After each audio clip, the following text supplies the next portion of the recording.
Hello, you beautiful people. I believe I'm live. I think I would get used to this by now.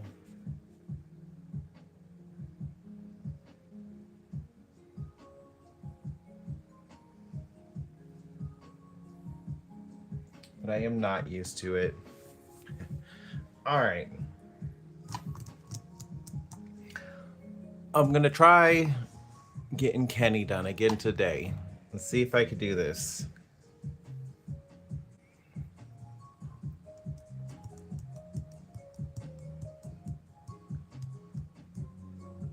Got some things I need to touch up.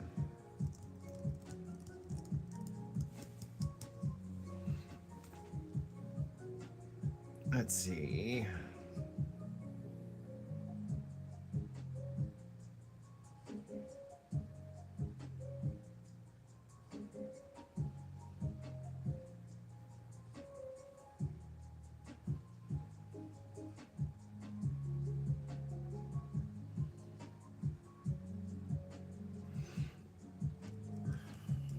I also want to make sure that I am getting the right colors that I want. Like, I feel like the shirt is a little too green. I need to make it more blue.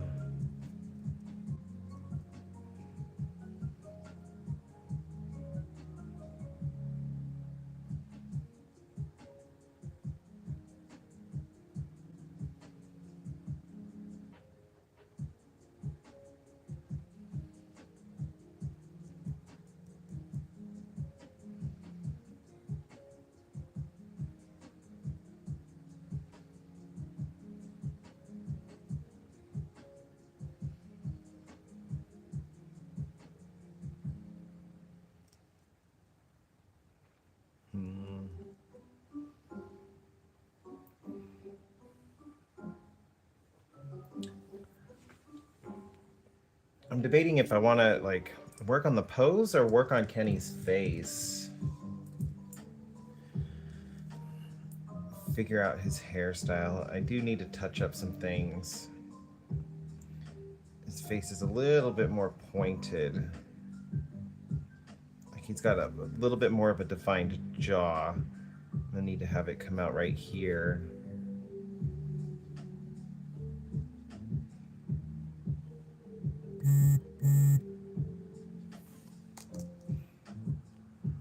And I need to make sure notifications are turned off.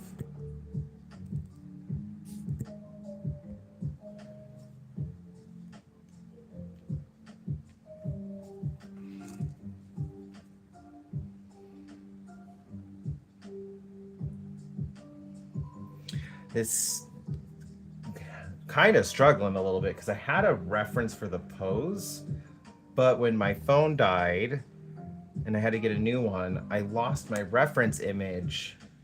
And if you're wondering, I'm just using Getty Images.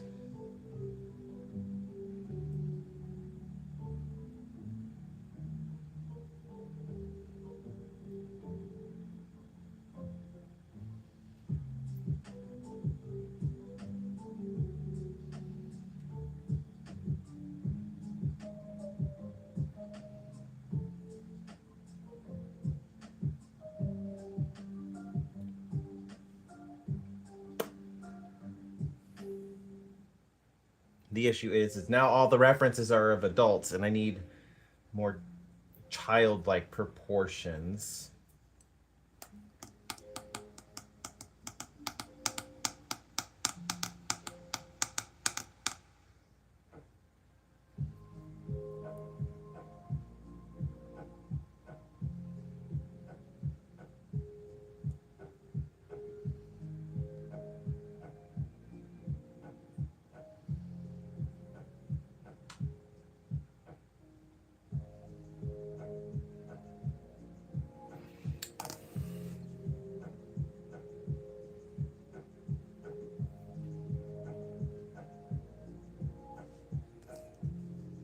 And then that's the other thing. It's all AI. No AI.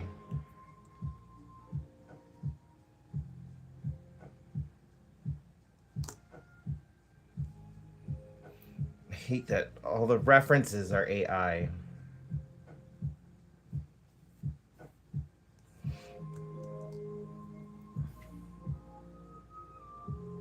then all my Getty Images references disappear. Why is Getty Images?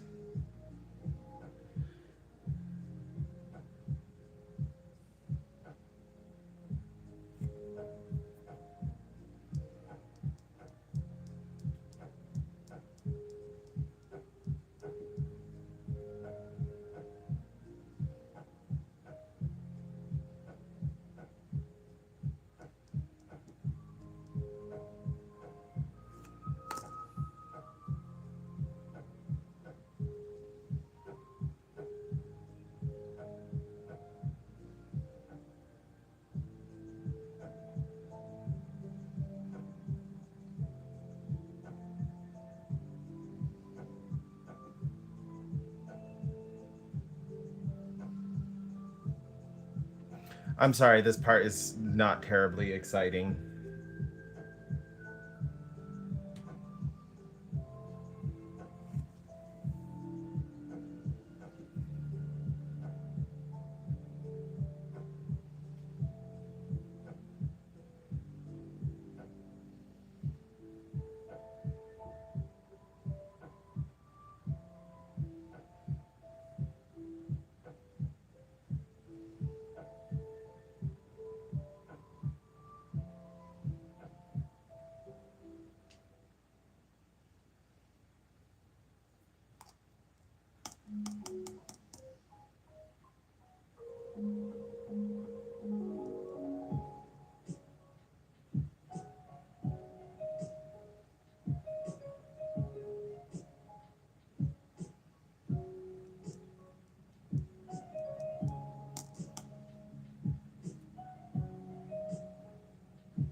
I hate that I lost this pose.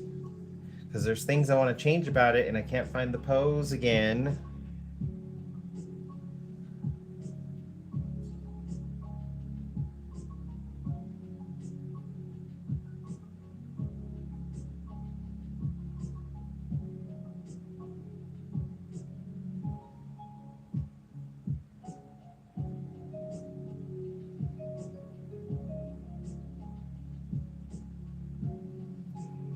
I just need to find the pose. I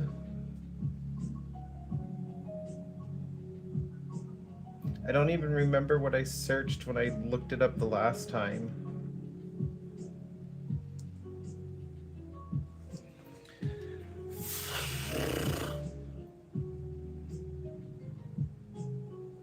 And I don't want to work on the face until I have the pose again. Because, like, if I need to if I need to change up some stuff, then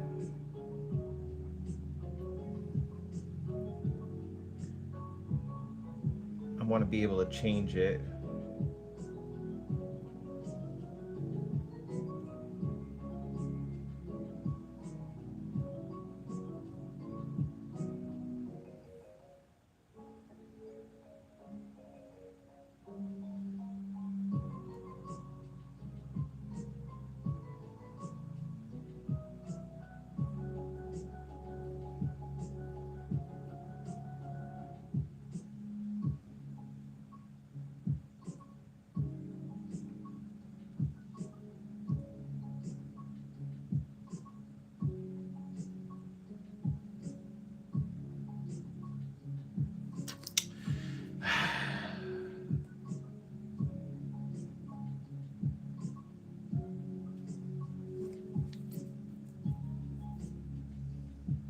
Well,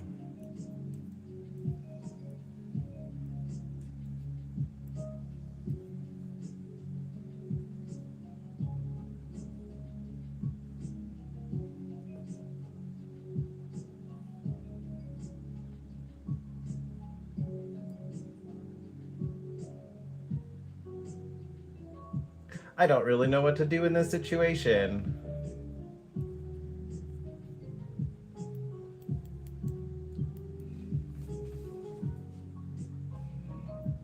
Do I have it at all? Did I happen to get it?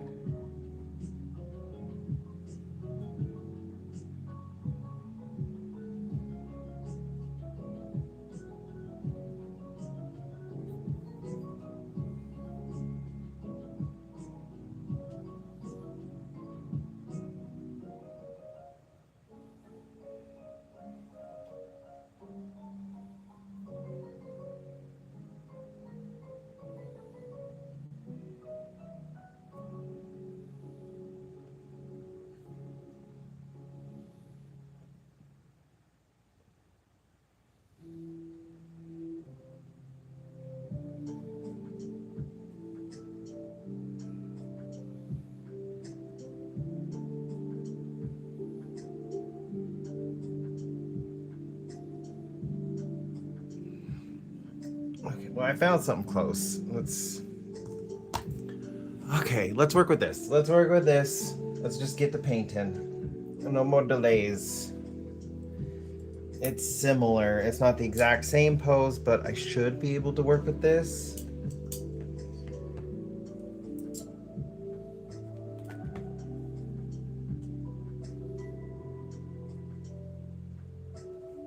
Boom, boom, boom, boom, boom. Boom, boom, boom, boom, boom.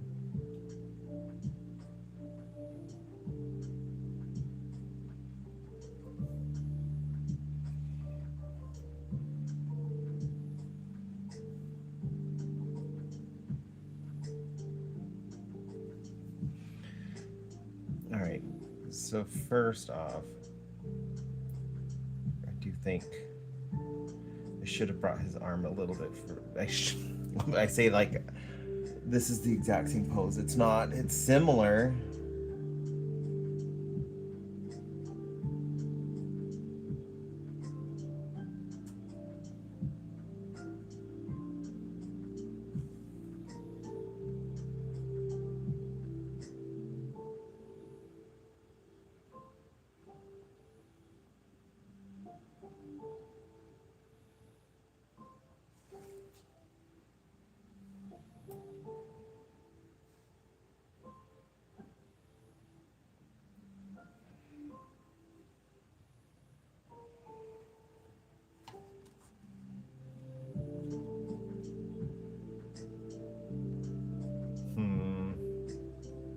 I want you guys to be able to see my reference.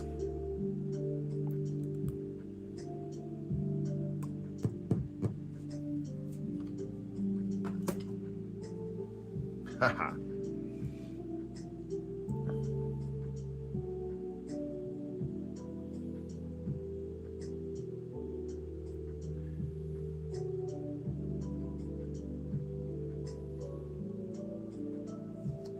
Let's see.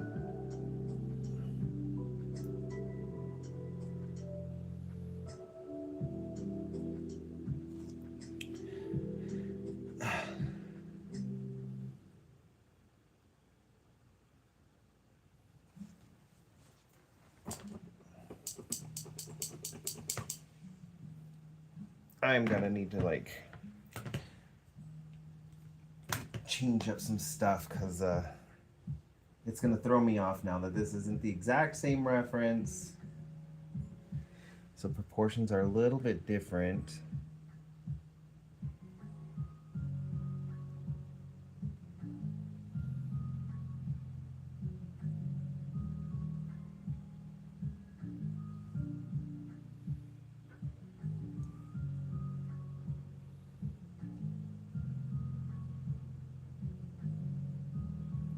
So let's fix some stuff to make it the right proportions.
Ba-da-ba-dum.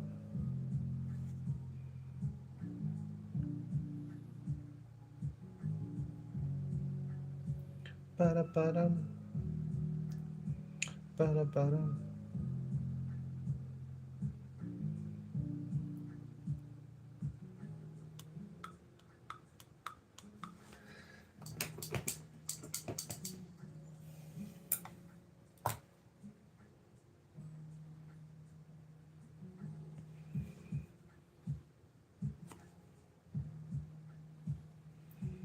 We're just gonna kind of touch things up here to make it look like it was never an issue.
Also, I wasn't sure what was going on with the powder. I think it may have been a brownout.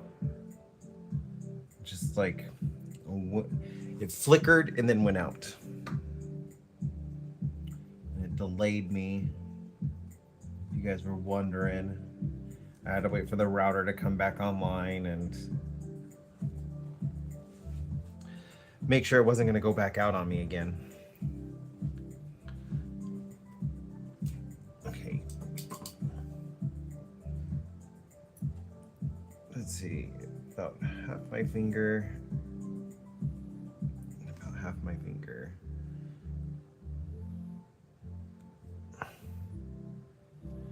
Okay, so it's about the right proportions. I just gotta figure out what's making it look wonky so I can fix it. I think I need to drop his shoulder a little bit. I think that's what's like right here, and have this part come out. Yeah, I'm gonna have to do that.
It's funny just how much just little touch-ups matter so much.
just because it's not the exact same color. If I incorporate some of it in the surrounding clouds, it will look natural.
I just want to get to a point where, like, the proportions don't look all wonky, and I can kind of just like take over the pose to make it my own.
I think the reference I had was just this picture at a different angle. Like some things are lining up, some aren't. But some are lining up.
Hello, Spence. Thank you.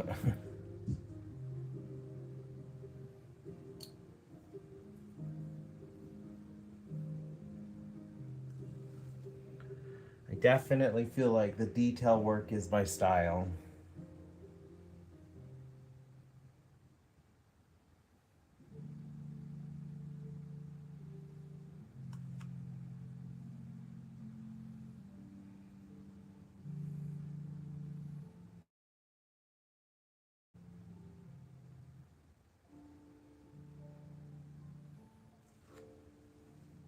How's it going, Coco?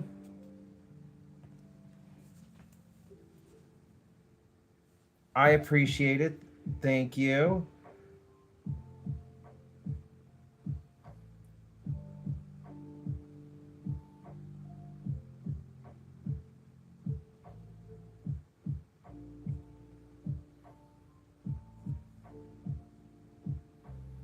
I don't think I'm going to keep the shoes black, but I'm doing them black for now.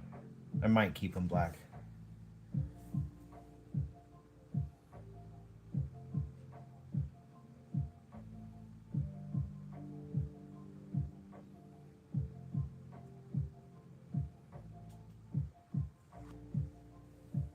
I am doing well. How's it going, Susie?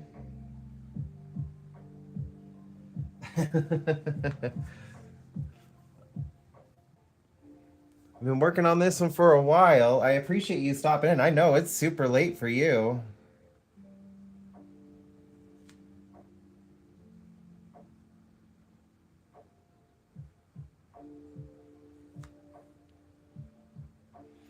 I'm sorry I missed your last couple of lives, Susie. I was in the middle of moving and then unpacking and rearranging, but we are almost done. And this Friday, I'm going to get to catch up on a live. I'm excited. I was just thinking about that too. I was talking to Eric yesterday. It's like I'm missing some of the lives I've been able to do. And he's like, why can't you watch them? And I'm like, because I'm busy doing stuff. And like before I know it, like I'm putting stuff up and organizing, and like it's 10 o'clock in the morning, and the next thing I know it's like 3 o'clock in the afternoon, and I'm like, I've missed everybody's lives.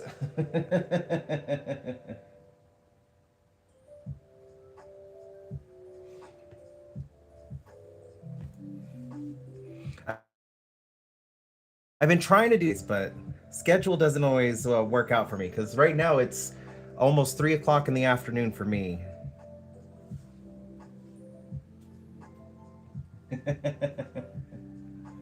All right, so I haven't missed them. Okay. Yeah, it's been really busy for me too.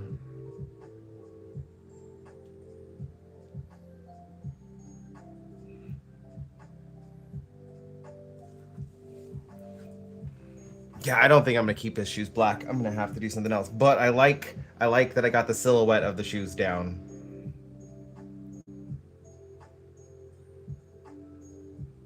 Making sure like they're at least they look right. They look proportionate.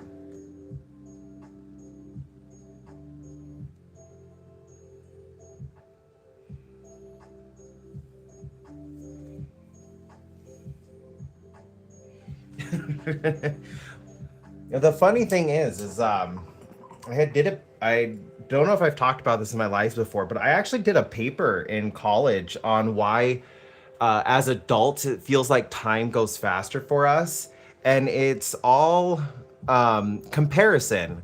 So when you're like 5 years old, you only have 5 years to compare 1 year to, and so 1 year to 5 years seems like a really long time.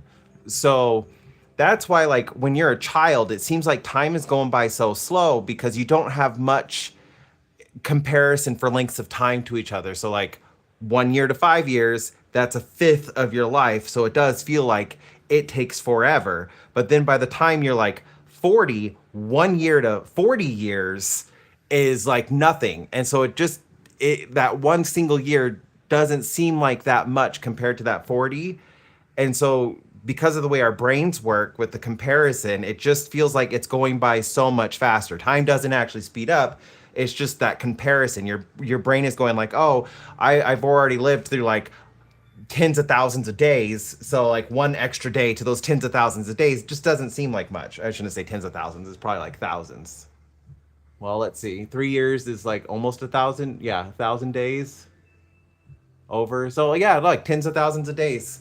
And so yeah, I can't go into the whole thing about the paper because I don't have it anymore. But like my whole report was on that. Just like why does it feel like time speeds up as we age?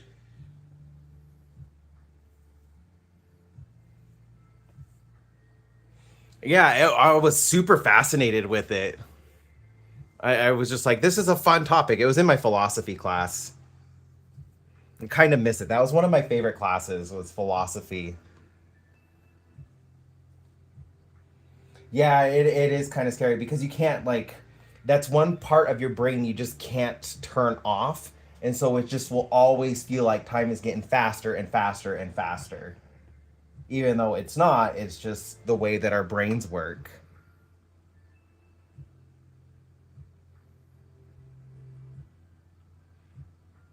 I kind of miss doing those like thinking about these kinds of things and writing papers and essays on them. I know like I'm not the smartest person in the world, but it's always fun to like think about these kinds of things from a logical sense and like try to understand it to the best of our abilities.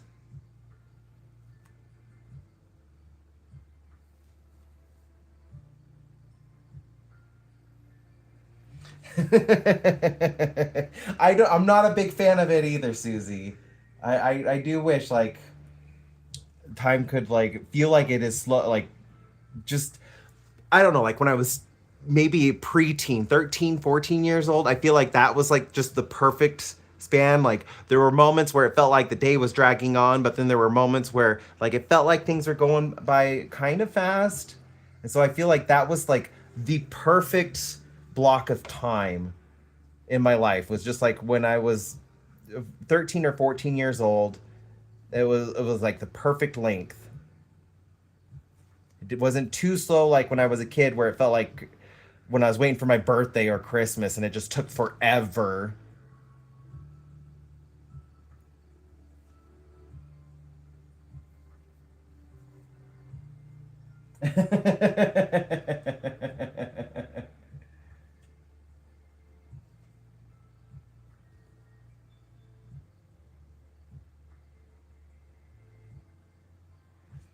Oh, I loved some of my papers. I gotta take that back. I was about to say I loved all my papers. No, I did not love all the papers.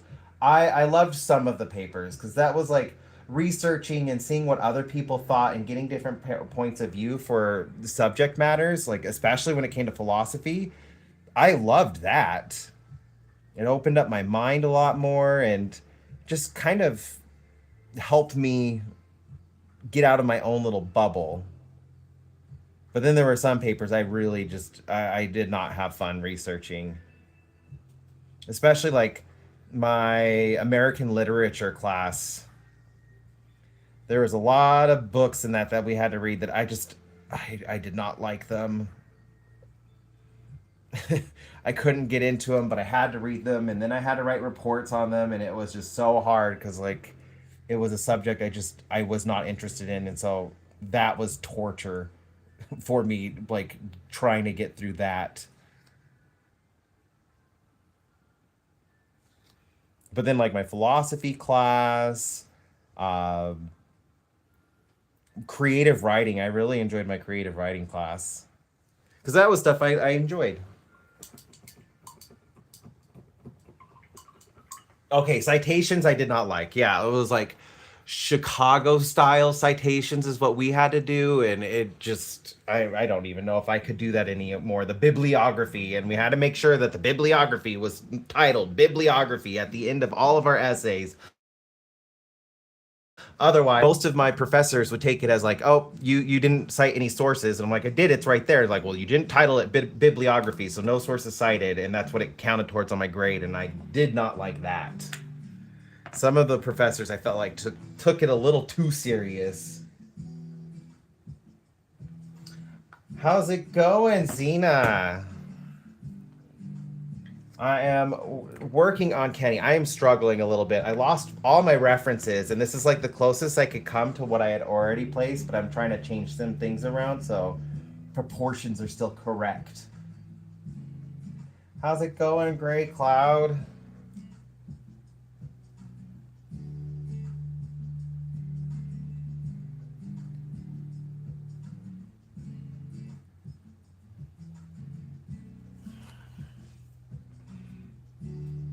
I feel like I'm starting to get some of the proportions right.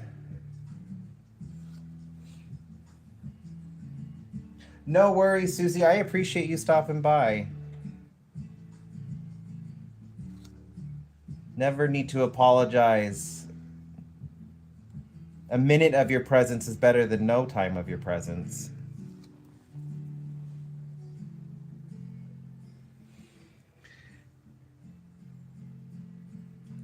I will say like the biggest hurdle with this one is making sure Kenny doesn't look like an adult.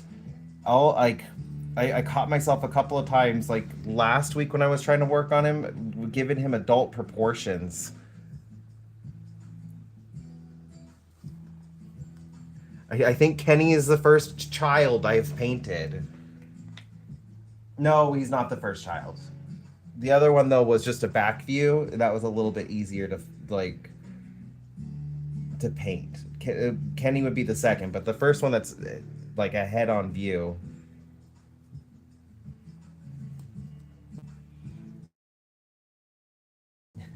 I hope you have a wonderful night, Susie. Yes, it's appreciated.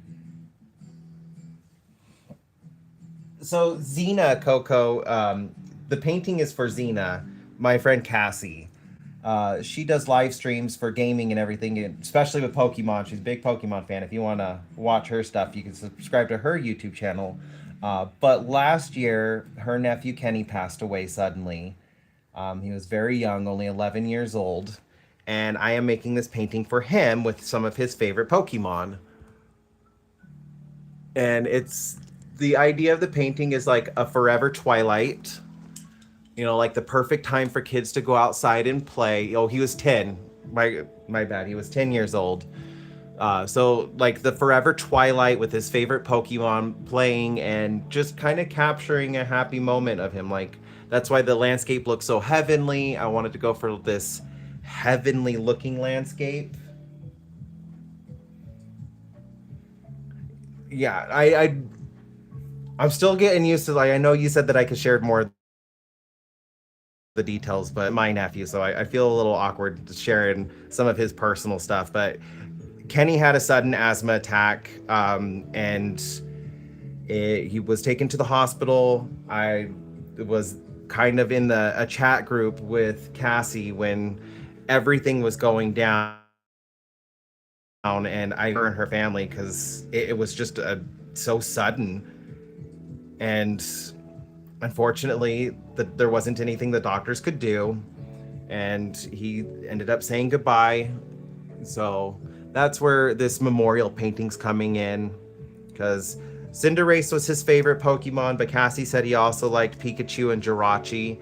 So I put them in this with this landscape, and it's just kind of, I took some inspiration from the Midwest because that's where they're from. So like the rolling hills that seem to go on forever, and to kind of hammer in this heavenly landscape, I added in like kind of looking like the space nebula area where it's just like the clouds are opening up to it, but it's always going to be like this twilight.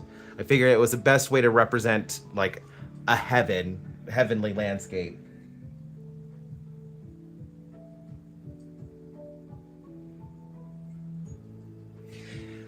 It is, but I feel like I could capture his joy and the happiness he shared with everybody in his family, with his brothers, his mom, dad, Cassie, his aunt, and just kind of have this for the Cassie can hang it up in her house. I'm going to be actually scanning this to get a professional digital copy of this for her so that she can print it out for her sister so that they also have a copy of this. And it can just be something the entire family enjoys and has a way to like see Kenny in a very happy memorialized painting. I know, like, I'm trying to go about this like if I was an 11-year-old kid and I got this, or 10-year-old kid and I got this, would I love it? That's kind of like the goal I'm going for with this, is thinking back to when I was a kid, just like what would I have liked somebody to do for me if I was in his position. And I think this is kind of capturing that, especially because he loved football, American football. So I have them playing football, even though Cinderace is a soccer rabbit. That's why I have him awkwardly kicking the football because he's used to a soccer ball.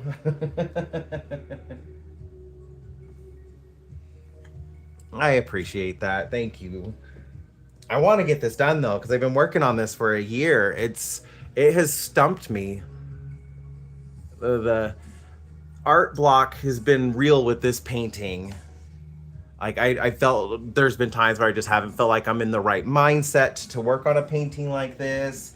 And so like I just had it sitting there, but then I started doing the lives with this painting to try to get this to just keep working on it, to kind of push through my art block.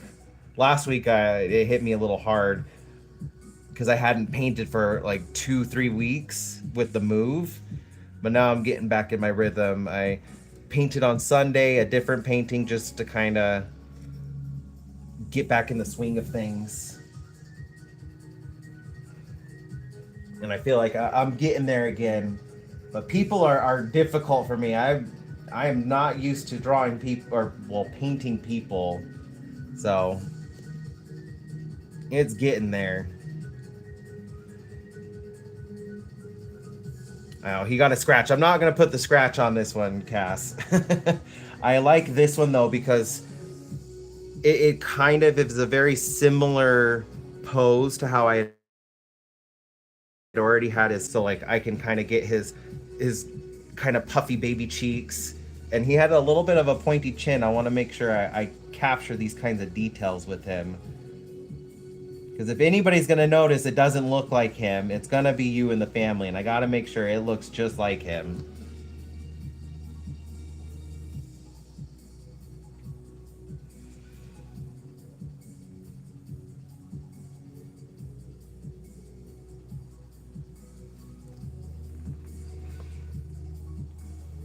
I got a couple pictures. Yeah. I want to capture his dimples too. So I appreciate you sending over these extra pictures of him.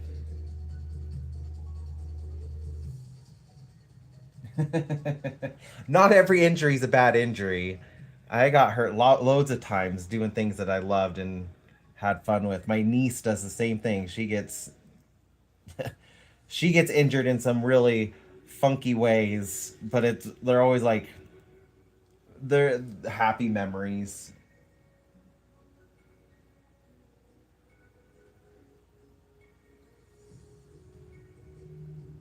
I think I'm gonna need to use a little bit of white to kind of outline him. So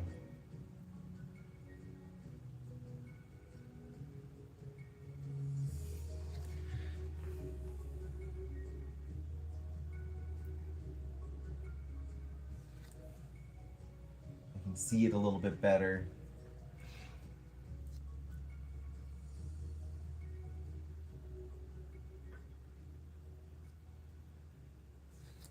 Or yellow, because that's really what it's gonna. The highlights are gonna be like a yellowish.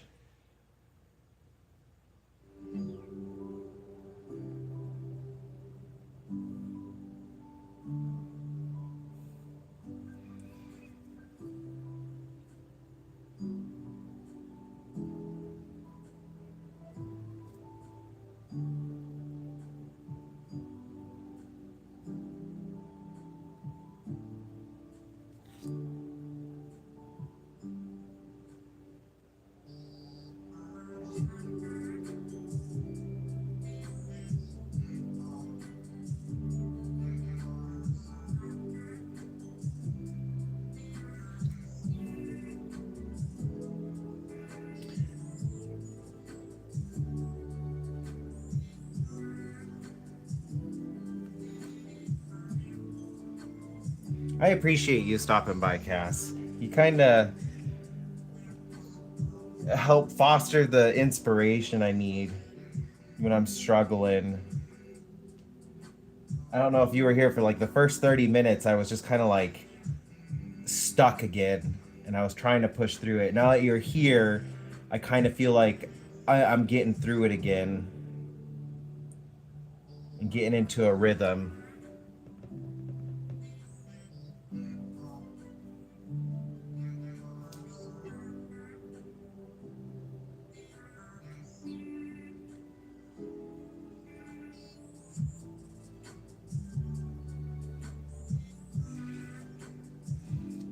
I think from all of the pictures I have seen that you have shared, you all did an amazing job.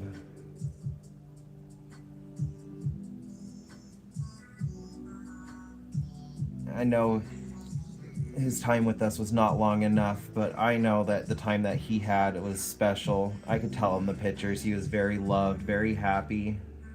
And I think at the end of the day, that's the most important part.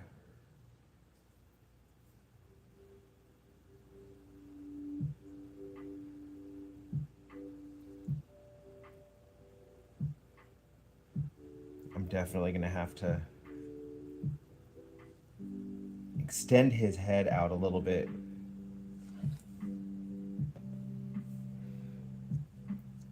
Well, I don't want you getting in trouble, but I understand if you have to go.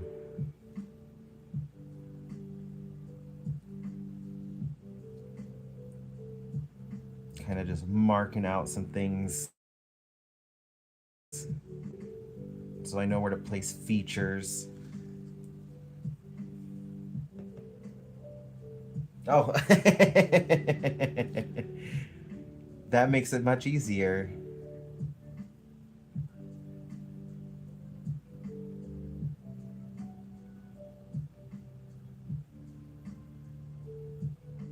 Your head's gonna have to come out to about right here.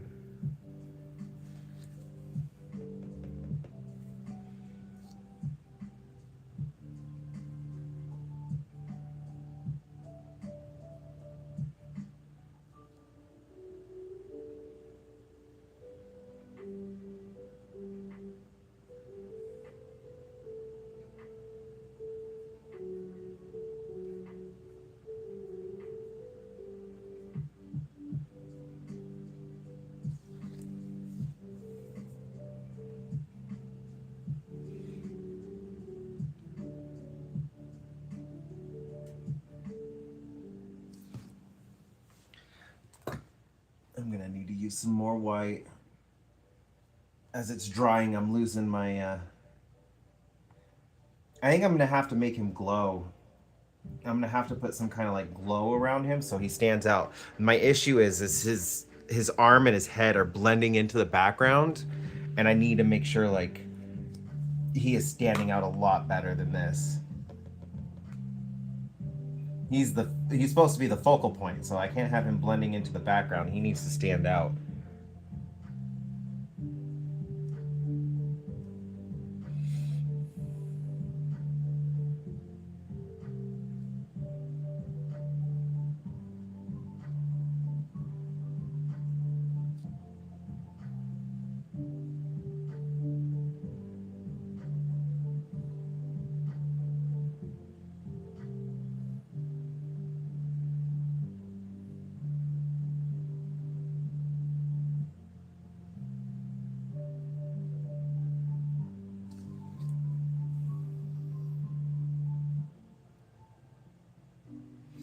So I have Jirachi using his psychic powers. He's a psychic Pokemon, correcting the football.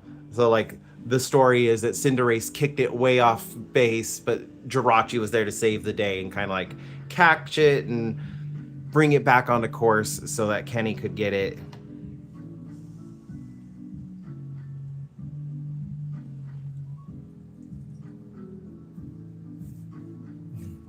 How's it going? Elsa and Marissa. I'm your favorite artist. That's very sweet of you.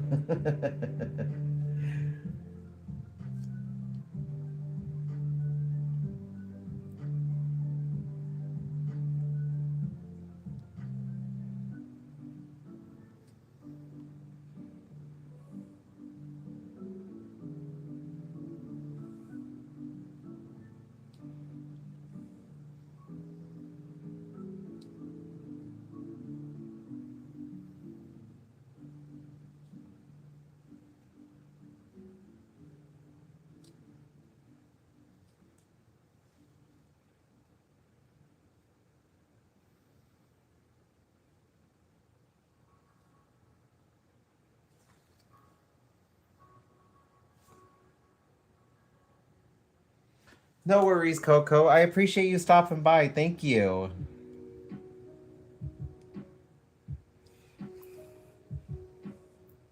Nope. The wrong shape for his ear.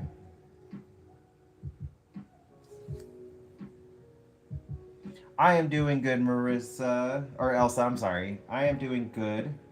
Thank you, Marissa. Little bit tired from moving everything and getting everything all situated and organized here. But we are just about done.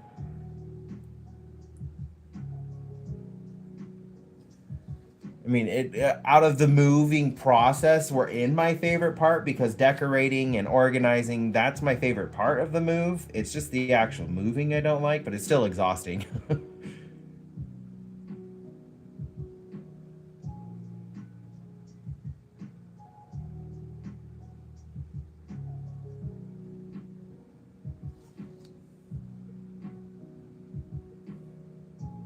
And then I'm going to have to use like a golden color. Yeah, I want to really do my best to capture like Kenny's joy. He has a very distinct smile.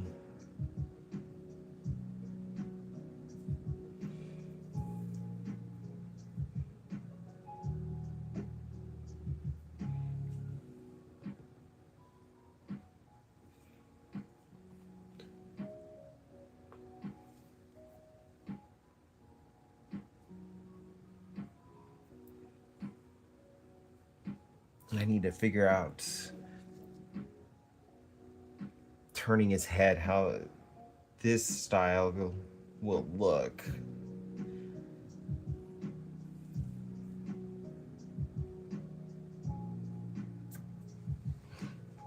And I'm loving the move. I think this was the absolute right choice. We are back to being super close to more natural environments. Like we're close enough to the city that it's only like an 8-minute drive into Midtown for us, so not bad. But we're like on the edge of Reno now, so like we get a lot more wildlife, and the side of Reno we're at is more towards the forest. So Reno's like to the west of Reno is the forests of the Sierra Nevadas, but then to the east of us is the desert, the high desert. So like I love the desert, but I'm loving that we're really close to the mountains now. I can smell all the pine trees on the wind that's coming down from the mountains. We have amazing sunsets. I'm super happy about all the sunsets we've been getting. I can see stars again in the sky because we came from downtown. So I'm definitely very happy. And all the quail, oh my goodness. The dogs are wanting to chase them and I don't let them. But we have so many quail, jackrabbits. There's a family of crows that live right outside my place in one of the trees. There's like 7 of them. And they're such a funny little group of birds. They've been picking on Onyx. I guess Onyx has already made enemies with them, so they don't like Onyx, or they mess with Onyx, and they like messing with Onyx. He doesn't like it so much, but it is what it is. He can deal with it.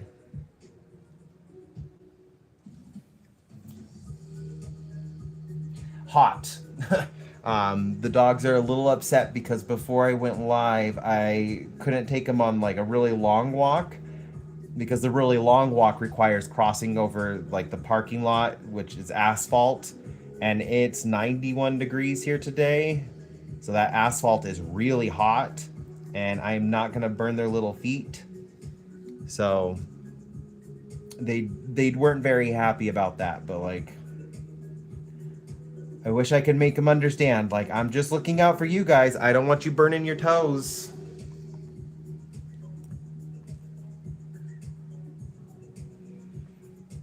Same. I absolutely love the sunsets here. Like, do I have a picture available? Oh, here's a robin I saw. Little baby robin. Not quite able to fly yet.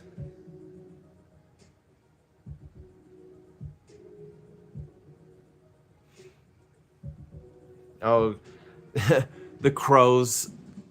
I got some of them. They're right outside my place. Little bunny.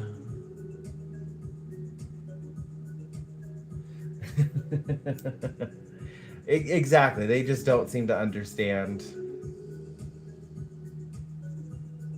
I love these crows. They just strut around like they're the boss of the complex.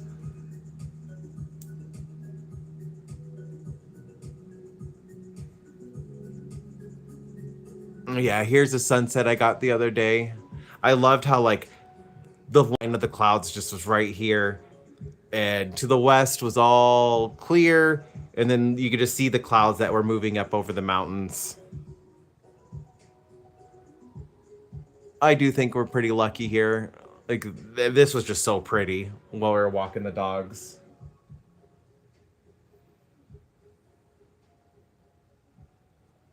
Oh, and the only thing I guess it's not really a complaint because I find these really pretty, but we do got to watch out for the thistles here. We have a lot more thistles than anywhere else I've been in Reno. So I find them pretty, but they can stab. I'm pretty sure I did. I got the same thistle opened up.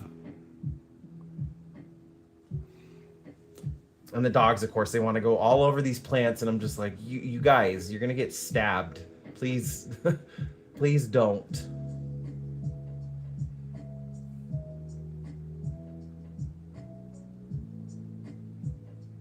Do I have a better picture of the quail?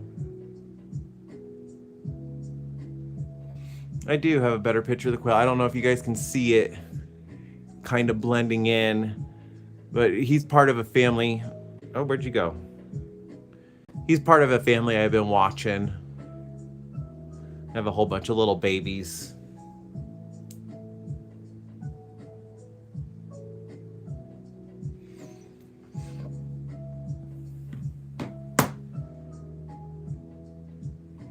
because they go brown when they start to die.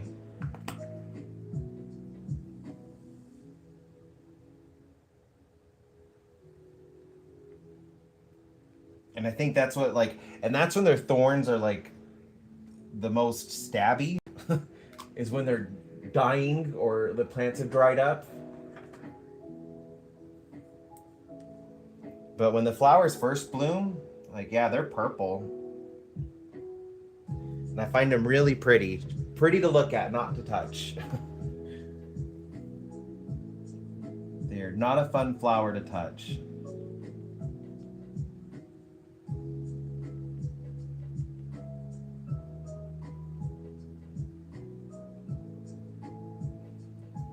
The only thing that I gotta watch out for is that we have a lot more eagles out here and hawks, so gotta watch them because they are big enough to carry off one of the boys. And definitely don't want that.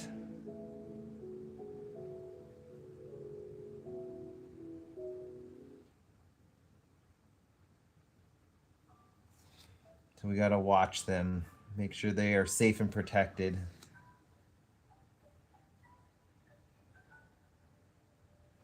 Yeah, we do have some cactus here.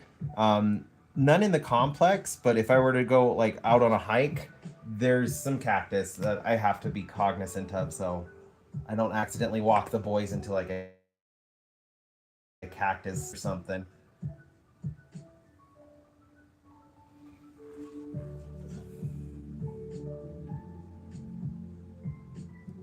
I need to lighten up his hair, but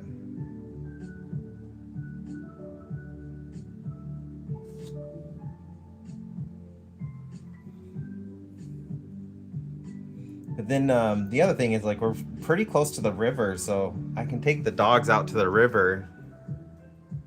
The Truckee River is about 1.5 miles, 2 miles away from me.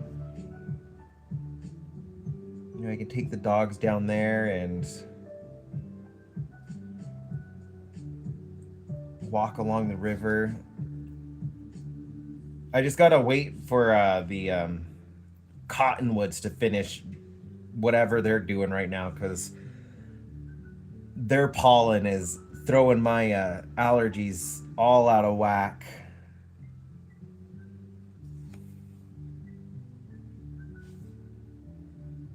Covering everything in cotton fluff.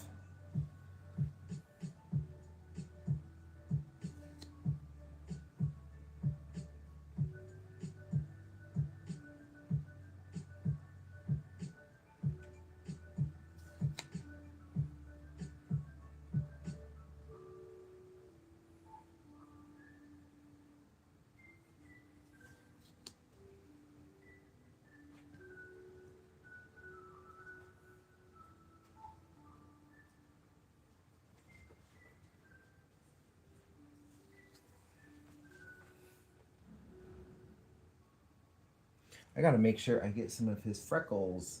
I just realized he's got some freckles. Like he's got 2 here. Got a couple on his nose.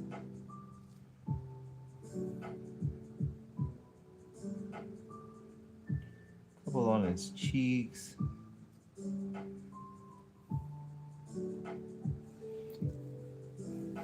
Get those down now so like I won't forget them.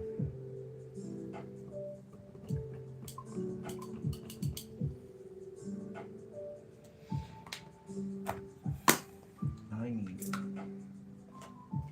to get some pink into his face as well.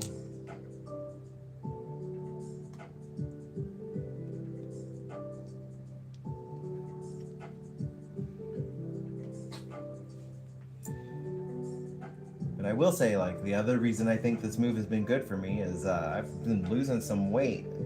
I plateaued at the last place we were at. It didn't matter the walks I was going on. I think it was just stress. different kind of stress. But here, like I've been gotten back to losing some weight. How's it going, Becky?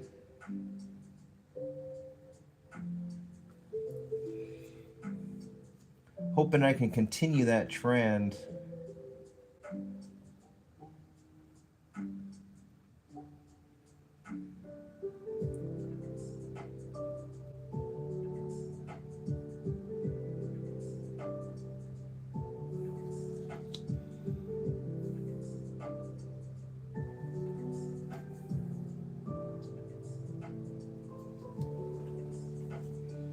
If you are on Instagram, you can shoot me a message, Sin City Eddie, on Instagram. I'm also on Discord. I don't check it a whole bunch, but if you're on Instagram, I am in like Chantel's Discord. You can tag me, and then I can go check that afterwards. I need to catch up on her Discord, anyways. Same thing with Susie's.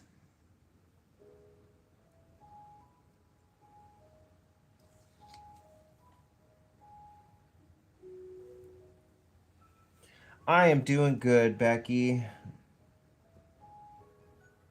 I'm happy that I'm starting to get back in the team. I was struggling the other day.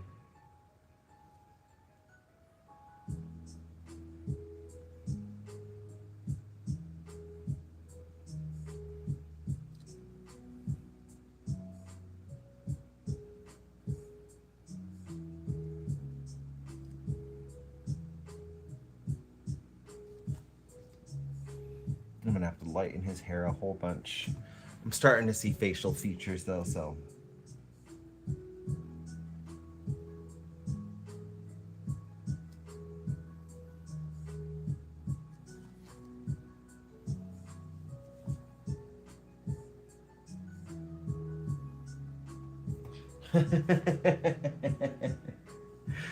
I'm not too sure. I'm nowhere near any of the FIFA stuff going on right now. Nevada, the state I live in, is the same size as Great Britain. I think it's actually a little bit bigger than Great Britain. And I don't think any of the FIFA stuff is going on here in Nevada.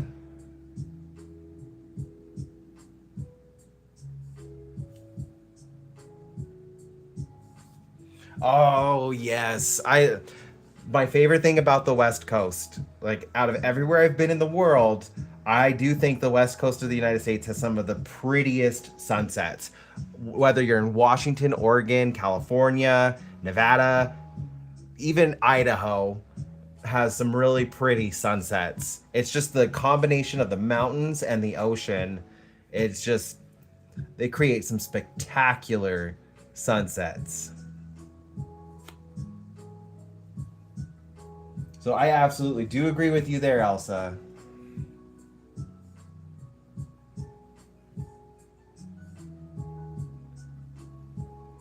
I remember sitting in we went to Pier 39 in San Francisco, and I was there for the sunset, and that was just, it was so pretty. The sky had just lit up, and all these pinks and oranges, and everything had like this like otherworldly glow about it.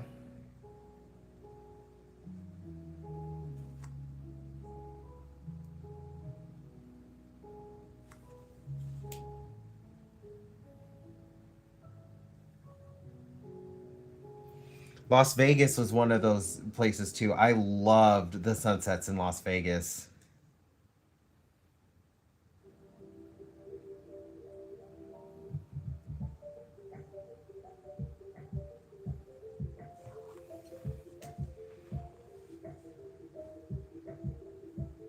I have been watching a few British commentary channels though, like just compiling all of the things that people from the UK are saying about the US right now as they're here for FIFA. And I kind of like got onto that trend because I was on TikTok and somebody had popped up on my For You page that was complaining about how much water we have in our toilets.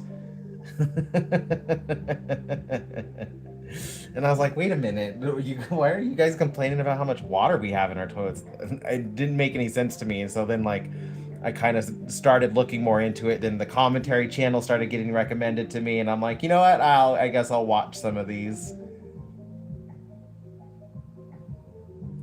There was one video I watched with some guy like freaking out about how large his Starbucks cup was because he got a venti. We do need a lot of beautiful things in our life.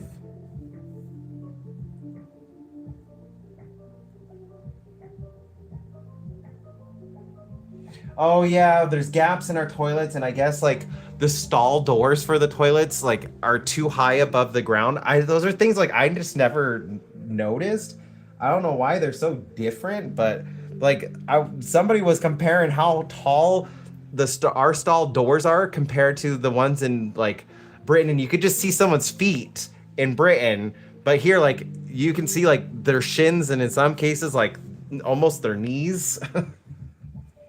I don't know. It's just I never really thought of it. I will say like you guys got that down apparently. Like yeah, our public restrooms don't offer much privacy. Yeah. It just seemed normal for me. Probably why I never liked using the restroom in public. There's nothing like your home toilet, though.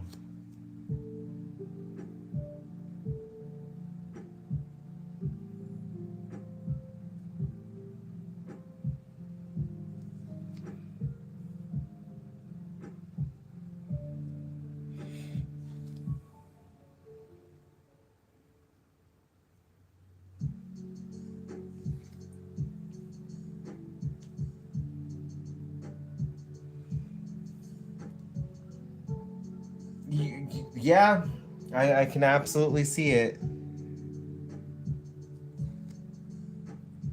That's why, like, with the whole like bathroom debate that's been going on here in the states, I'm just like, if it's such a big problem for everybody, then why don't you just start mandating better bathroom stalls and make them more private, unisex? Problem solved. But I think some people don't like logic; they just want to argue to argue.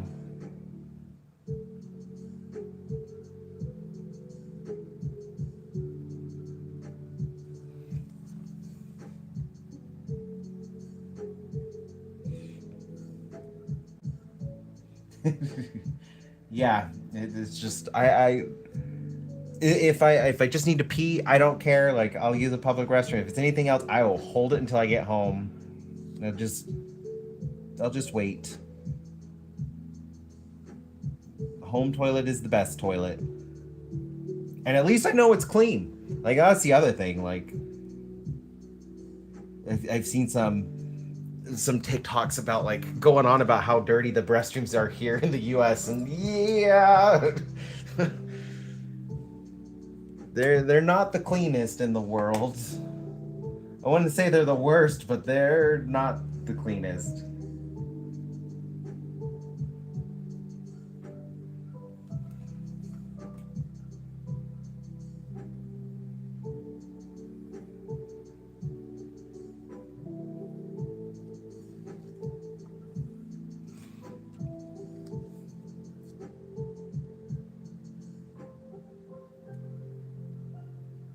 Or our gas stations and how large they are.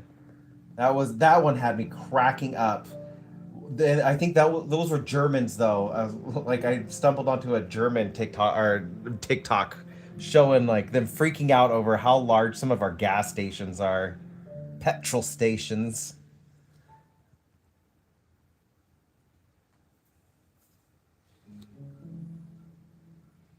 Like yeah, like I never really thought about it. Like I live right next to a gas station called Maverick.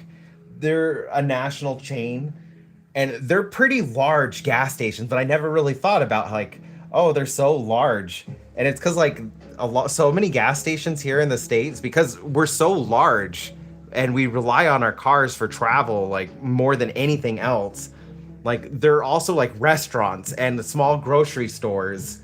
And so like they want to be able to fit like 20 cars at a time to be able to fill up their tanks, as well as like you go inside and then you can like get yourself like a pizza, or sometimes they'll have burritos, sandwiches, your drink, your snacks for your road trip, whatever you're doing. And like yeah, they're like I think some of them are like the same size as like some of your neighborhood grocers.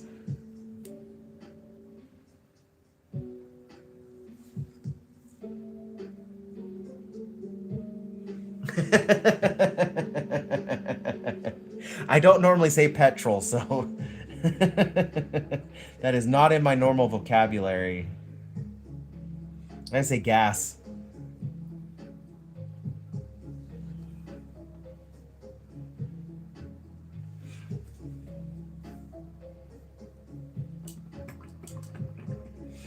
But I will say though, like the Maverick Station here, they've got some pretty good food. Like, heck, if I just want something like feel like I'm going out to eat, I'll just stop by the Maverick Station and pick up something, and it's relatively cheap.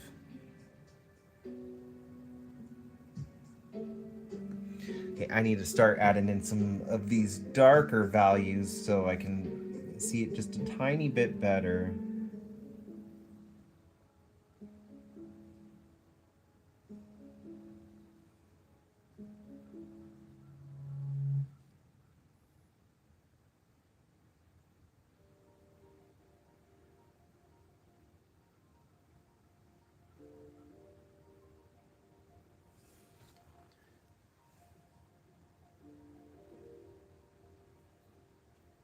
Yes, they typically do cost more. Well, if you're getting like actual stuff for your pantry or your refrigerator at home, like if you were to get a gallon of milk, that's going to cost more at like a Maverick than it will if you were to go to like Walmart or a other grocery store here.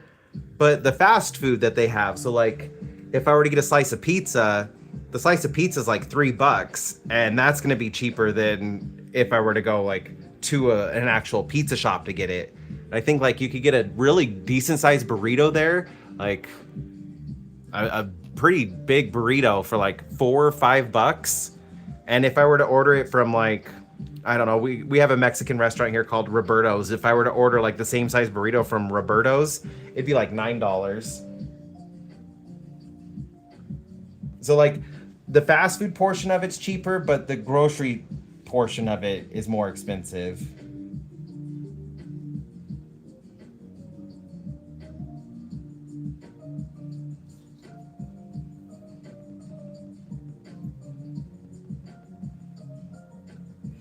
Oh, and the other thing I love about our Maverick is they have a bakery in theirs too. So like they have a lot of fresh baked stuff in the mornings. But of course it's like an American bakery, so it's all donuts, cupcakes, muffins, brownies, no actual bread.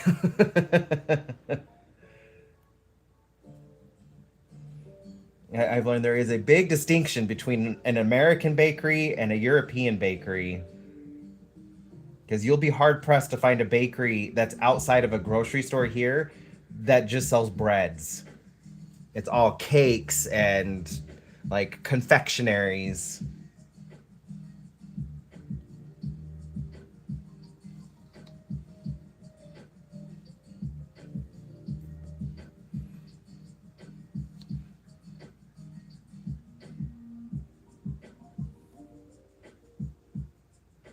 It's actually one of the reasons why I'm like I've been practicing making bread because I love homemade bread, but even the grocery stores, bakeries, they're not like they're not the best.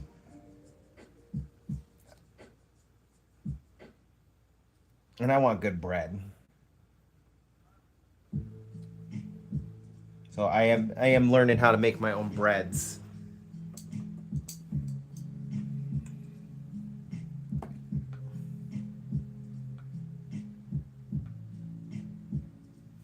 I'm starting with sourdough. My first loaf did not turn out right.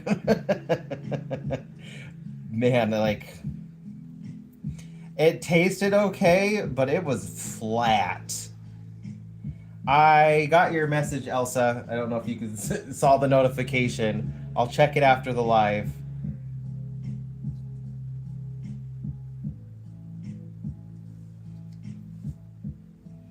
No, and like because with my move, I've gotten to meet some of my neighbors, and I'm really fortunate. I've loved the neighbors I have met here. We've got some really great neighbors. Our downstairs neighbors, like they gave us a welcome gift. They were very friendly when we came in. I gave her one of my painted rocks. She was such an absolute sweetheart. I want to take her some fresh bread when I get to making it. They're from San Francisco, and that's one of the things that she said she misses the most is like the fresh sourdough bread that she would get when she was out in San Francisco. So I'm working on that so I can take a loaf down to her.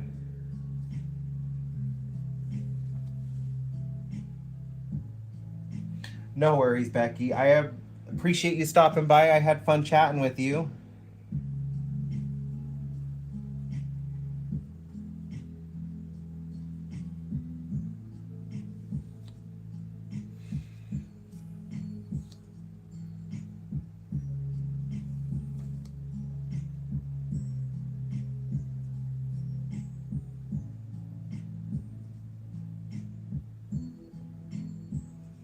Have a good night, Becky. Oh, really? Great, Cloud. See, I had a sourdough starter. I started here, and I used up the rest of it with this last loaf because I've been practicing since at the last place. Um, but I definitely want to try it more here because we have some really good natural yeast in the air. So I want to get a starter going with the natural yeast here, especially because we are really close to San Francisco where sourdough got started.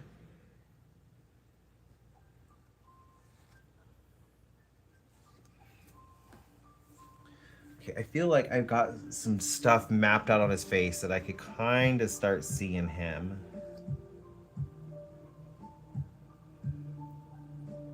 Oh, but his nose is a little too big. I need to bring it down.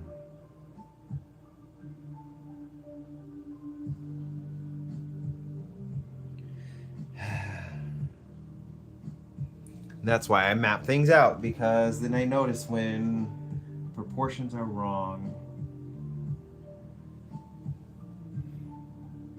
I will have to look out for that. Is it on like Reddit?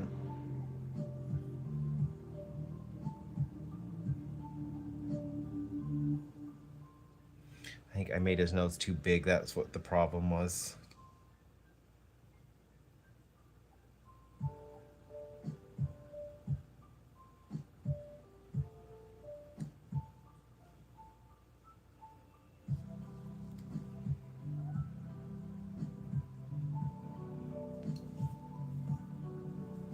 Yeah, I definitely made his nose too big. That was the issue.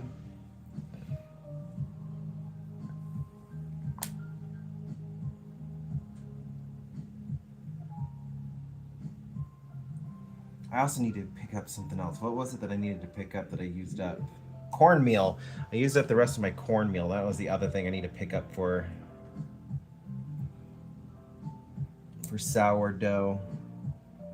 For the authentic.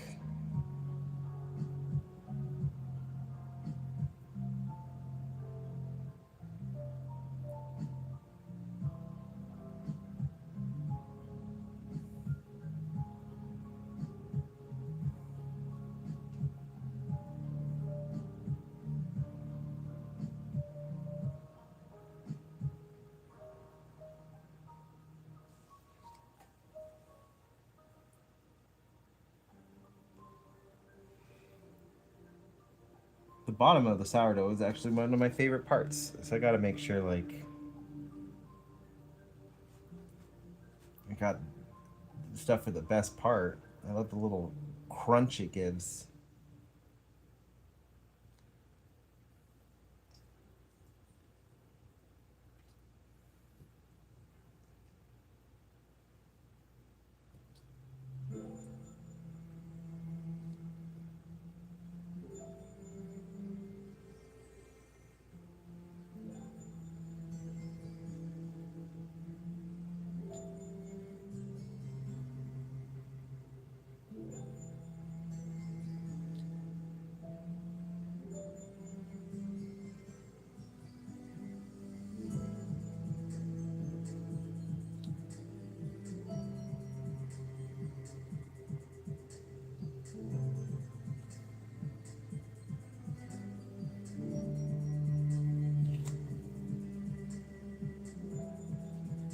Something I noticed about Kenny.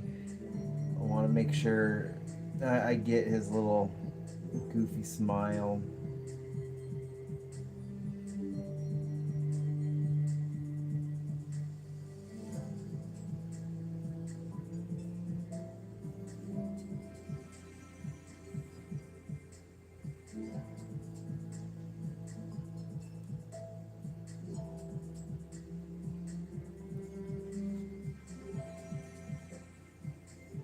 Oh, that's it.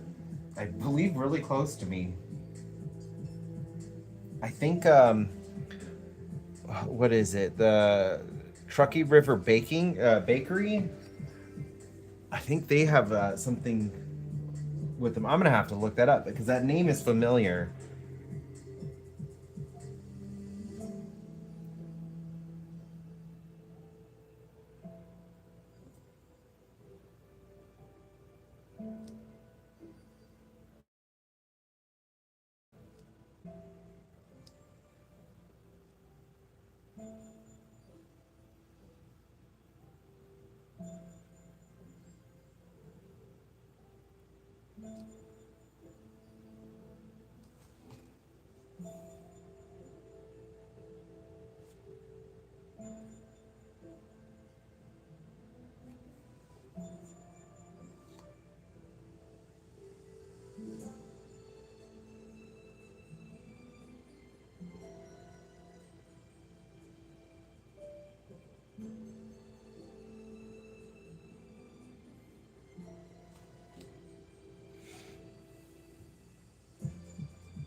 That's really cool. I'm gonna have to look into that.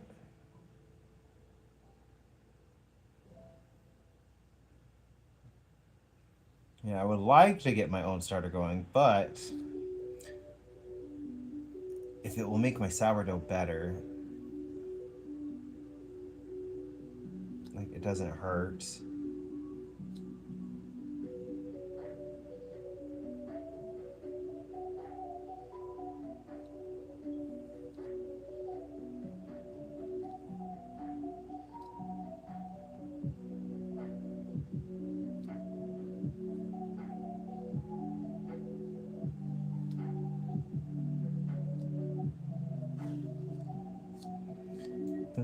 Boom, boom, boom.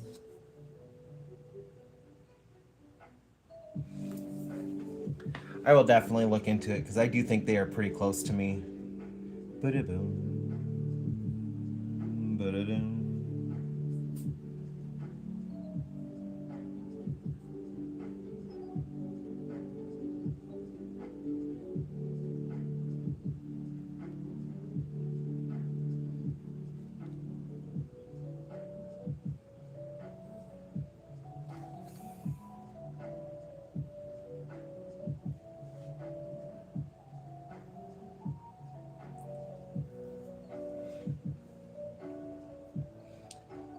See, that would have been the smart thing for me to do. Would be like research it and maybe like buy a starter or figure out like where I could go to get a starter.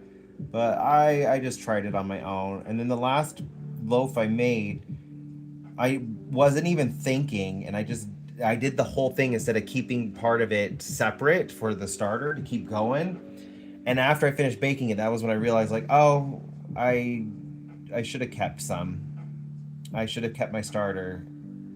And nope.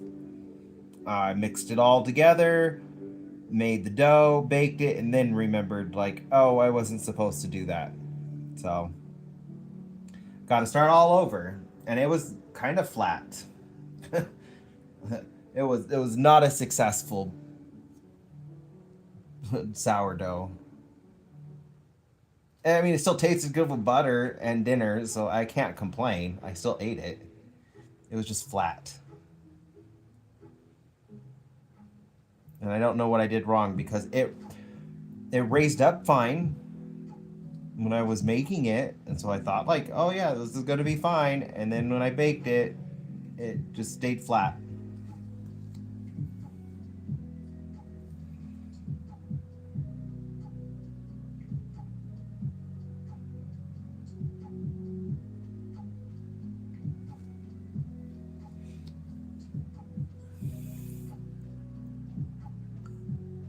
I don't know if there we go. I'm just kind of mapping out some stuff in his on his face right now.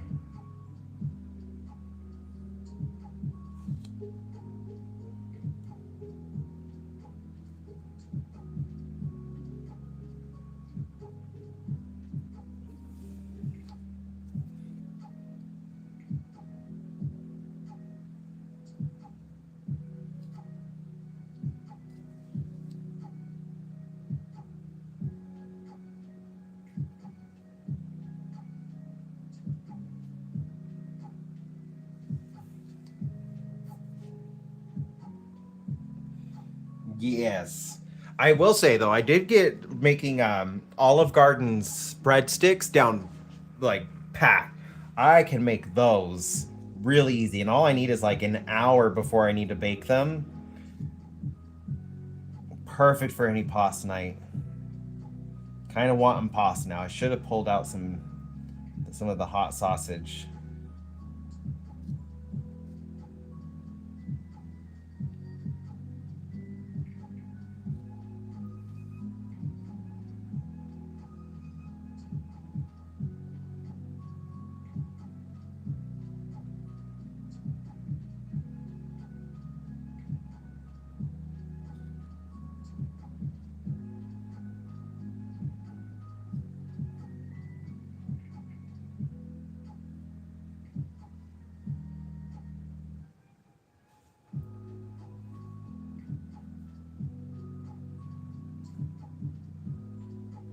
Oh, I have only had Amish bread once. That was really good bread. It was when I had gone to Indiana for my friend's wedding, my bestie's wedding. I had one morning where I could go out and just explore because I had never been to Indiana. And I found a stand on the side selling Amish fresh bread. And I got a loaf, and that was delicious bread. I wish I could have gotten some of. They didn't really have a place to keep it, and I didn't want to fly back with a bunch of bread, so I only got one loaf.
I need to make my shadow color.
I mean, now I'm thinking about it, I don't even really need to make dinner tonight, though.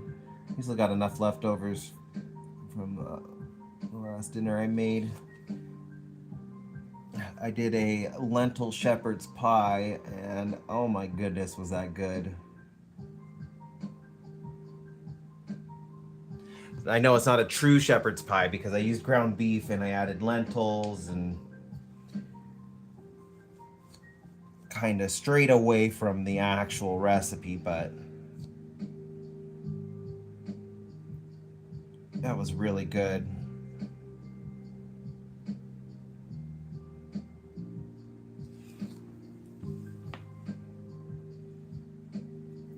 I've been trying to incorporate more like plant protein into my diet just to make sure like I'm getting the right amount of fiber because I'm at that age where I need to make sure like I'm keeping up with my fiber intake.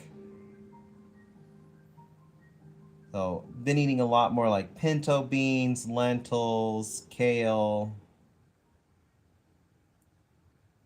And so I did like a pound of ground beef and 2 cups of lentils for the meat.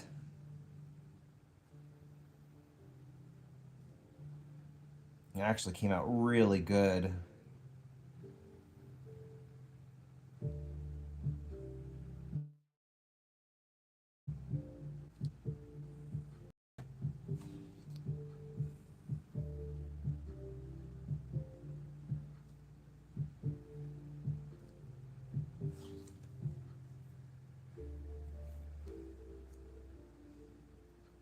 Although I do have another recipe I'm going to be sharing.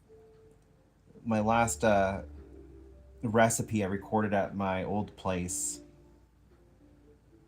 I did biscuits and gravy, and that's actually one of the main things I have been asked about when people have sent me messages from Europe is about biscuits and gravy. And so I figure since I have an audience that a significant percentage of them are from Europe, might as well do something fun and teach them how to make American style biscuits and gravy.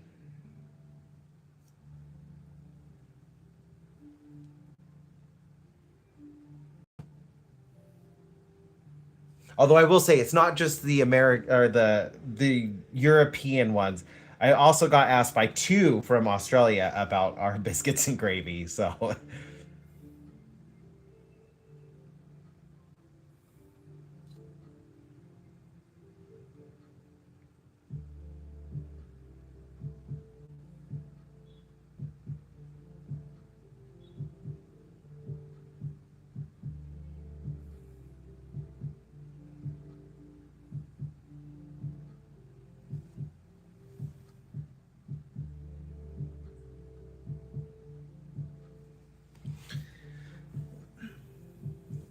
I'm doing mine because diabetes runs in the family, and I do have some symptoms, like some signs leading towards the possibility of me being pre-diabetic. So I've been trying to increase my whole foods as well. Like I take after my mom's side of the family, and my grandma was diabetic, and so were a few others on that side of the family. So I'm like, you know what? Just just start eating more fiber, watching, like at least getting in more vegetables and like plant proteins. Also increase my fiber. Oh, no worries.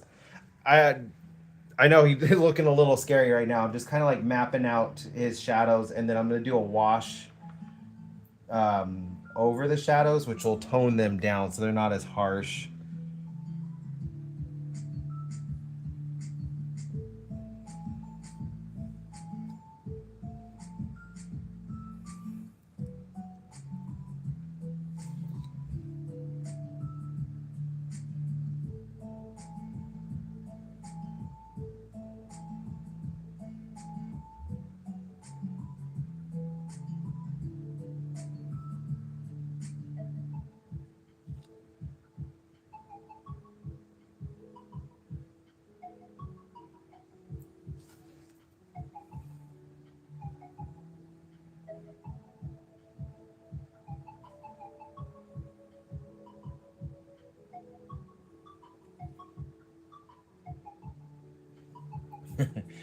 I'm glad you are.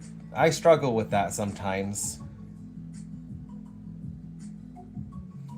Yeah, and great cloud. Yeah, I totally get it. That was one of the main things that I was able to contribute to, like the neighborhood pantry that was by my old place. Just because like I could get a lot more beans for my money, and they're a good source of protein.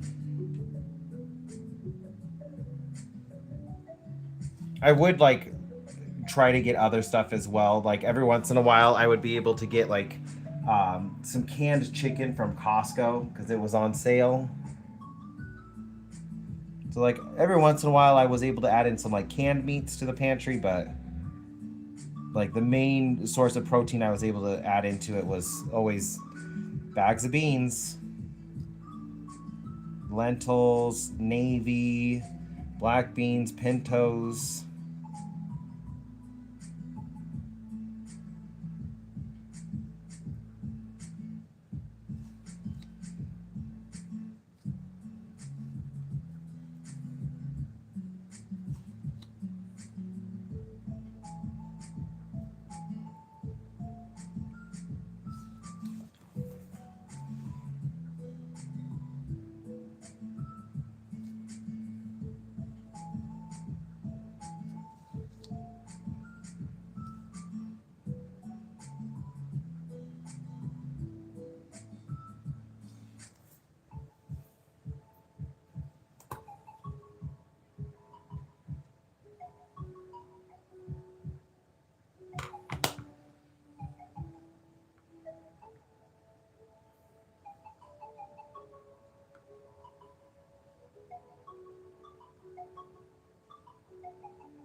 bit more white.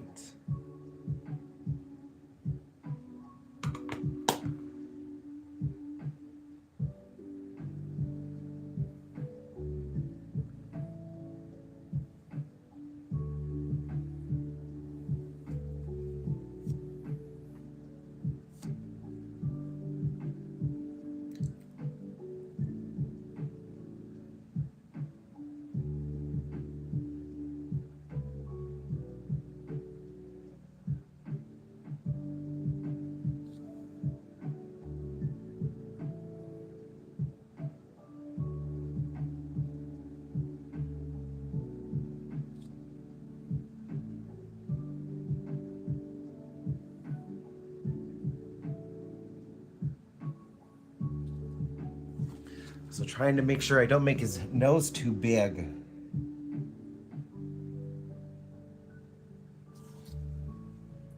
He had a very small little button nose. I want to make sure I capture that correctly.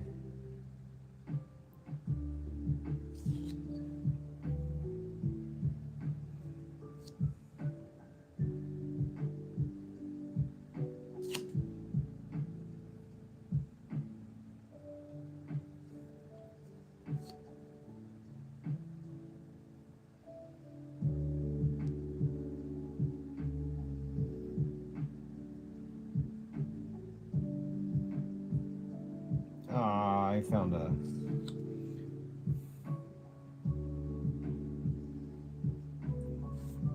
It's too much white now.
I don't know if you guys can hear them, but the crows are going crazy out there right now.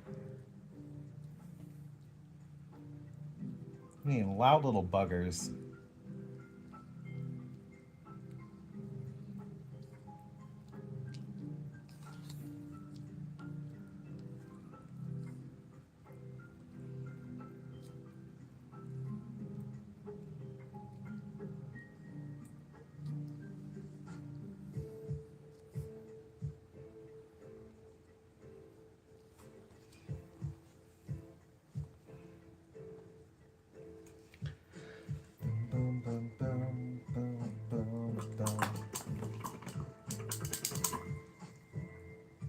I need a second to go get some water. I am thirsty. I will be right back. And go get some more water. Gotta stay hydrated.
Okay, I'm back.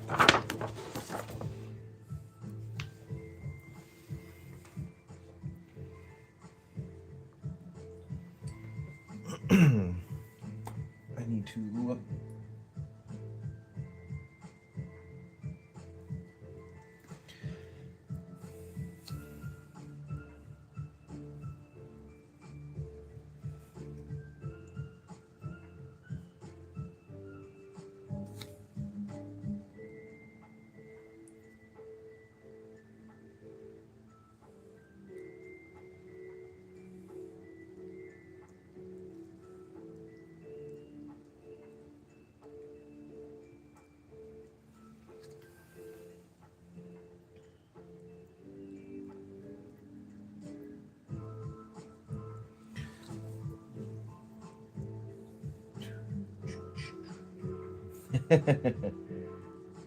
gotta make sure you're staying hydrated.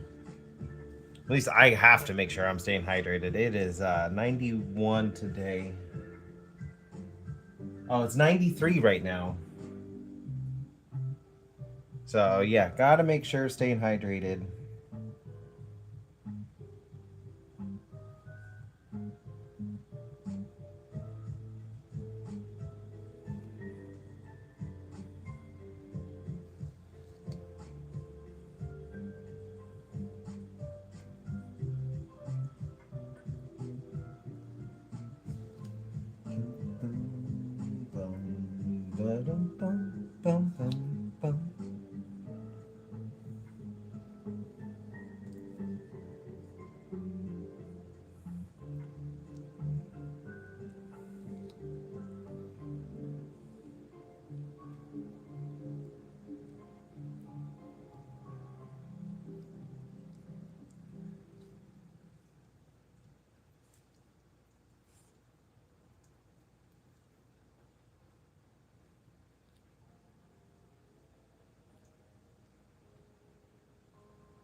Oh, we are like, let's see.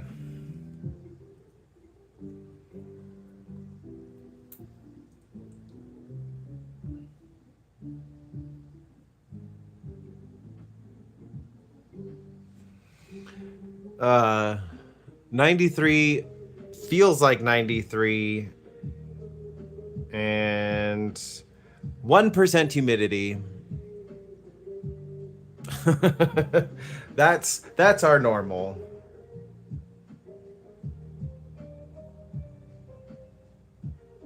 And let's see, can I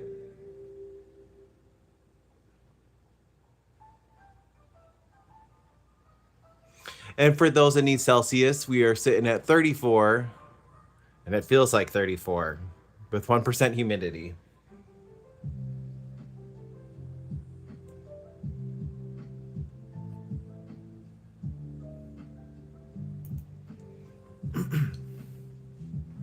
But we have some clouds often in the horizon, so our humidity level will be going up tonight. Oh, I'm okay without the humidity. 64% humidity. Oh my gosh, I feel like I could feel the air. Like I'd be able to feel all of that.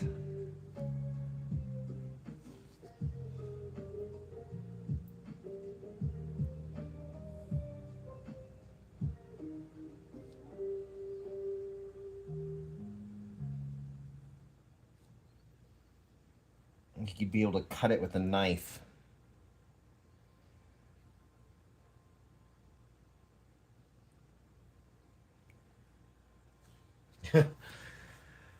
We have some clouds coming up in the horizon.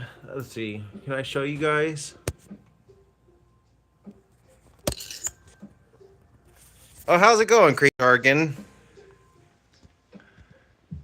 Yeah, you can see the clouds in the horizon. They're not here yet. We're just sitting at the 1% humidity, but the sun's starting to go behind them, so we're going to probably be cooling off here soon. Why do you look so sad, Baxter? Why do you look so sad? He's just been watching the crows.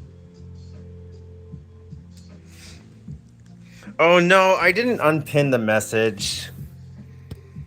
I forgot to unpin it when I started. My live was delayed about a half an hour because the power went out. We have a 100-acre fire in Sparks, which is our sister city. It's not super close to me, but there's been off and on power outages throughout the city because of it.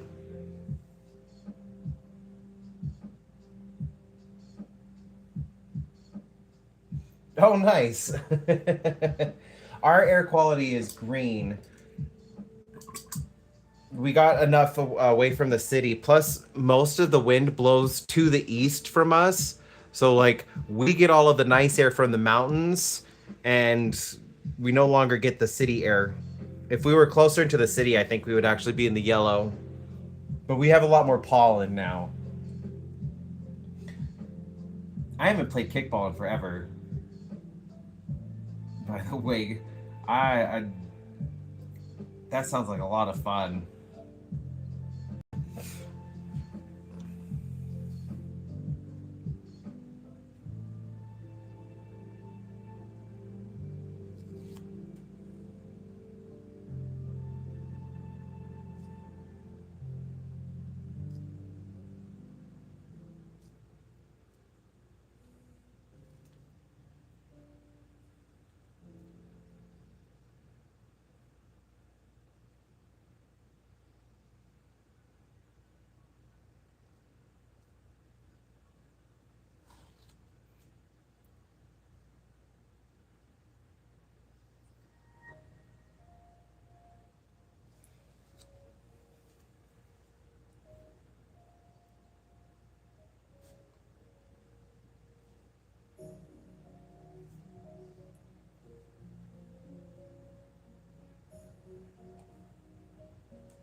I hope we do get some more rain because, like, we have that fire burning.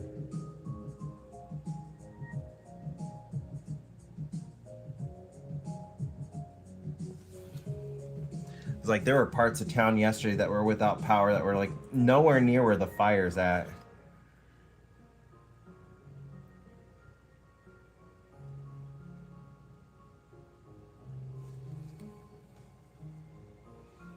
How's it going, Illustrated?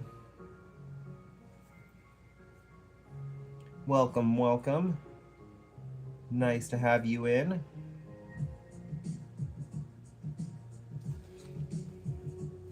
Hey. I think once I get your eyelashes, he has downward pointed eyelashes.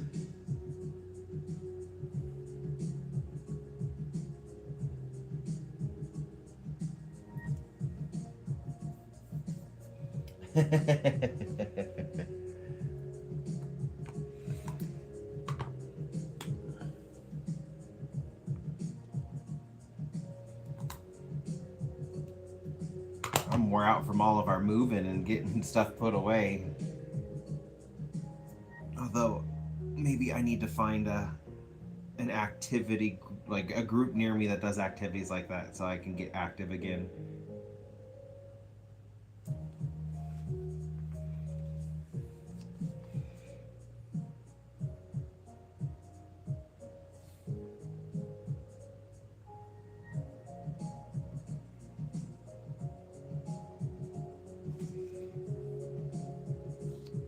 Let's get the shape down first and then I can go in with the eyelashes.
Let's see if I can do this. I feel like the eyes, once I get the eyes down, it will help the rest of the face really start coming more together. I'm still at a point where I'm like, it doesn't look anything like him.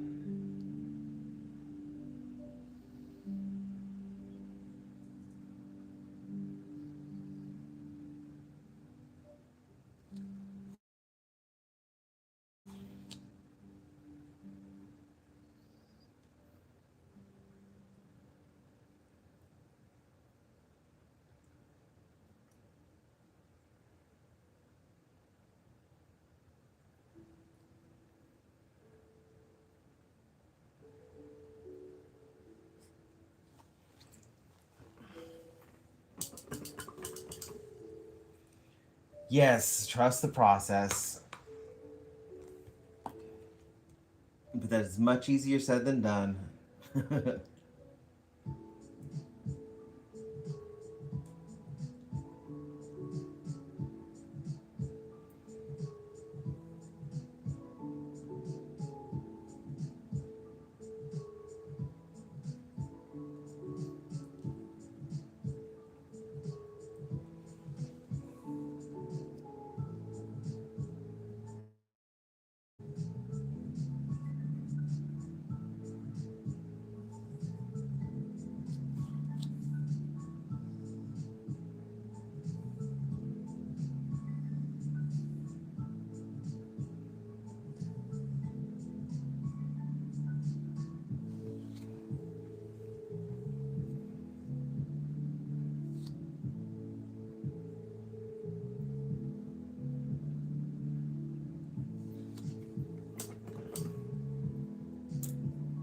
Boom, boom, boom. Boom, boom. Ba-da-dum. Boom, boom, boom. Ba-da-boom. Okay, this part needs to go. You're not correct. Boom, dum, dum.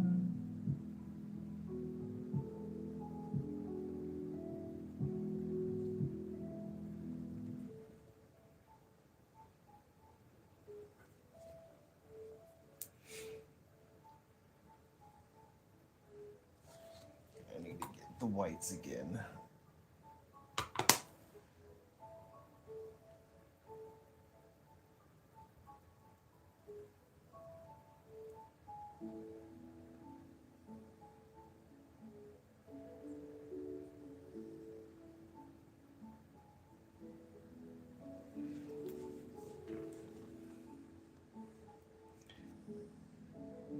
Can you?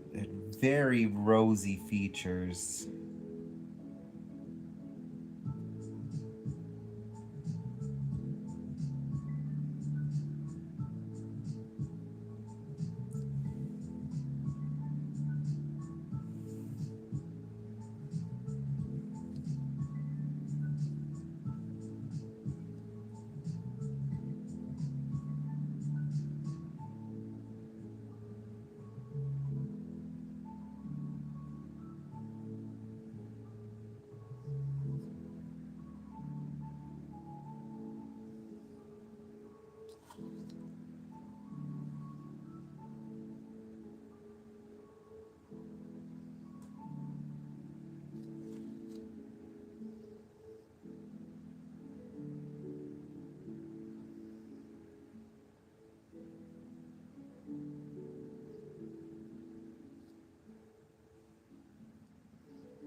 I don't hate you.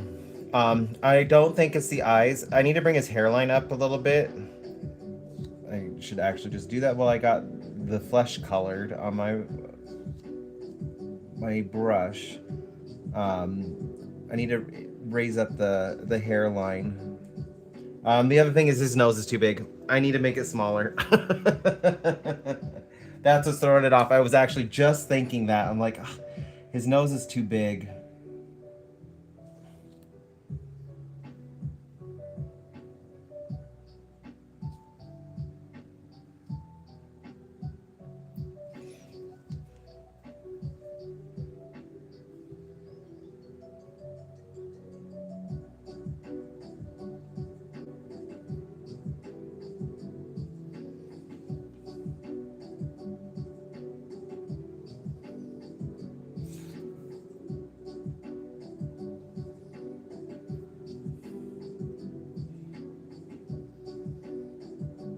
His ears are sitting right here. I still need to like actually work on his ears.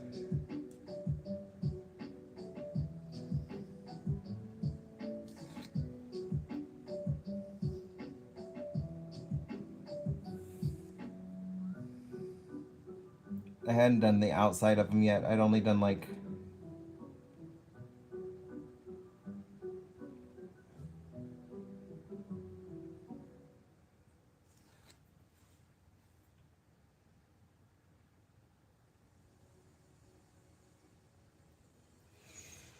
the nose is really throwing me off. His nose is too big. I do need to make it smaller.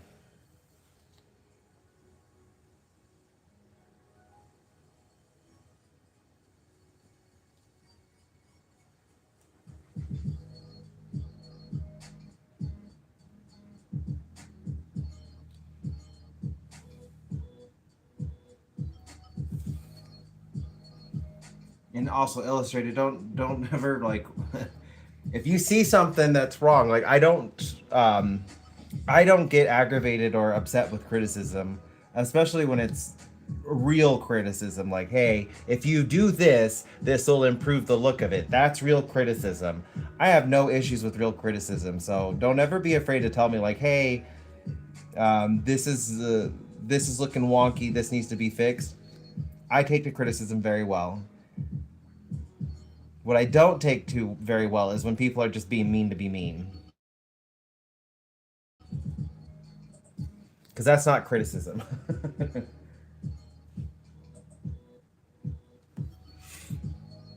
Yeah, that was what I was struggling with. Is it was looking very like adult in the proportions, although now like with his head looking better, he is looking more like a kid and less like an adult, because that was like what threw me off last week and why I was just like, I'm done. I can't work on this right now, because there was too many of the features were like adult like, and it was throwing me off.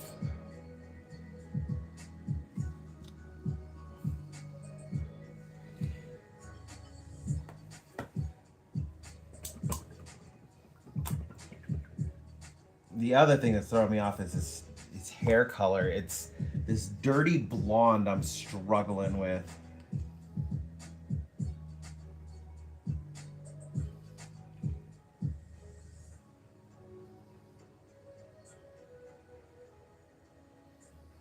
Yes, constructive criticism, real criticism, I have no problems with. And I don't want ever want anybody in my audience or my channel members or anybody out there thinking like I would get upset with criticism, because that is not the case. Now, if somebody's just being mean to be mean, I'll put them in their place. Like, I don't know if you saw in my last video, somebody like, you have the funniest beard I've ever seen. And I was just like, okay, so that's not criticism. That's just being mean to be mean. And I was just like, all right, well, I don't know if it told a joke or anything like that. I was like, you need to get out more, because there's lots of wondrous beards out in the world that come in all shapes and colors. I will absolutely get persnickety back with people.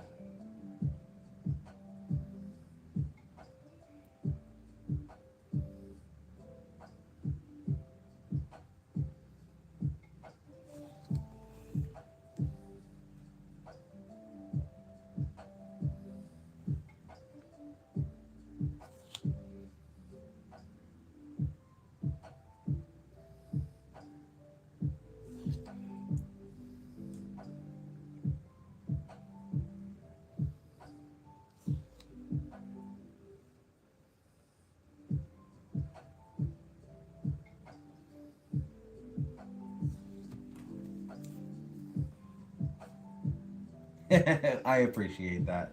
Honestly, like I know like not everybody likes beards, not everybody's gonna like my beard, but the only thing I think that matters is that I like it. Oh, and my husband, as long as he likes it too, I guess. But yeah, I do get like my beard, I've noticed, is very polarizing. I'll get comments on one end like, I love your beard. Your beard is so well kept and complimenting it. And then there's other people who are like, your beard is so stupid. You should just cut it. What did my ex call it? Before I stopped talking to him, my ex was just like, you need to shave off that rat's nest. And I was just like, no, I don't need to. And he's like, well, you should. No, we're not together anymore. Your opinion doesn't matter. So bye. I don't know why you needed to message me just to tell me you didn't like my facial hair. Like, we broke up for a reason.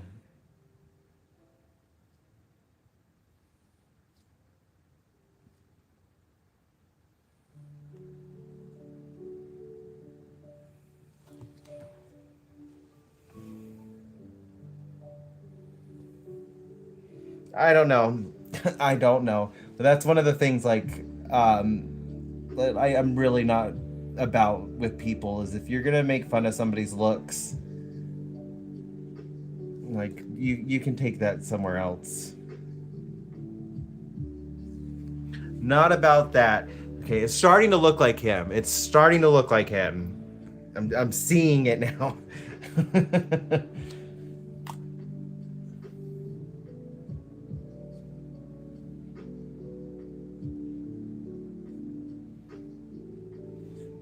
Oh, I haven't gone into stories, but there are stories. That certainly was a relationship. I guess you can call it that. It was something, and I learned a lot, and that's about it.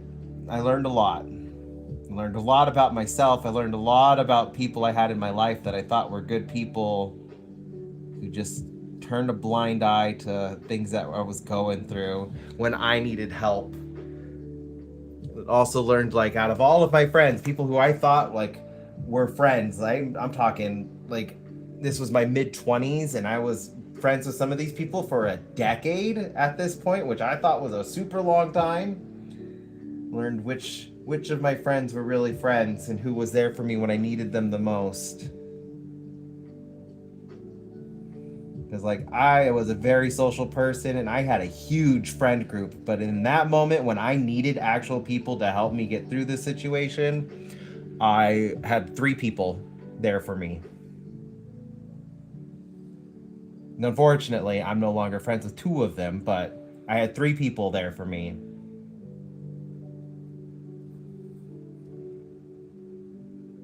That breakup definitely was something.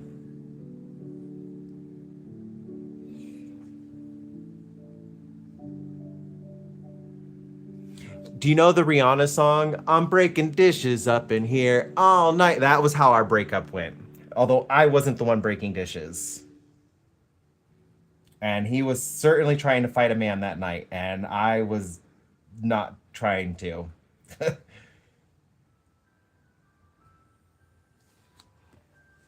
Like, yeah, that Rihanna song is definitely like the anthem of my breakup.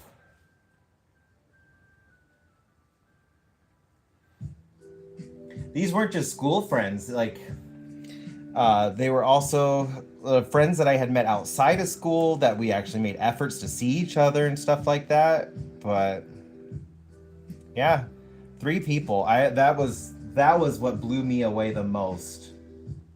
I had a huge friend group. Like, I don't know. I had at the time probably 50 people I could have called at any given moment, and I like could set up like I had a cake war with like 20 something people for my 22nd birthday. Everybody had to bring their own cake, and we had a food fight in the park using cake for my birthday. Like I could get groups of people together, no problem. But then like when I actually needed them for something important, that was when no one was there. Well, I shouldn't say no one because 3 people were.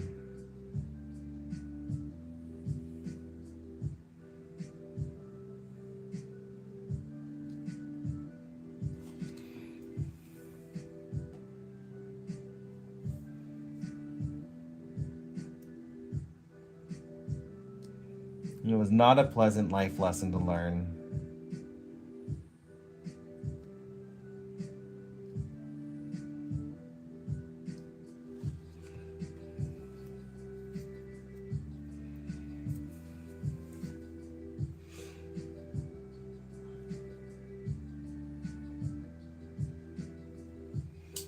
Yeah, the I had heard that from so many of my older friends.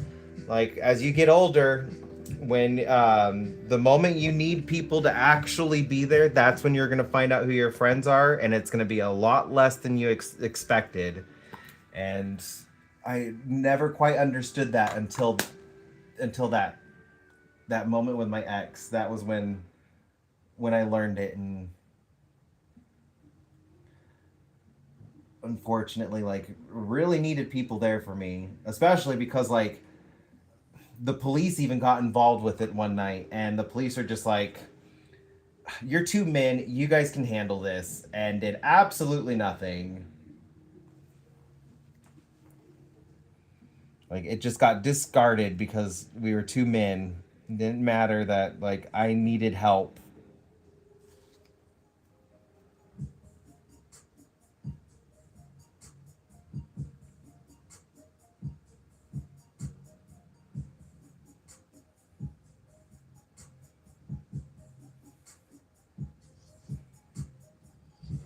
That was also when I stopped trusting the police because, like, yeah,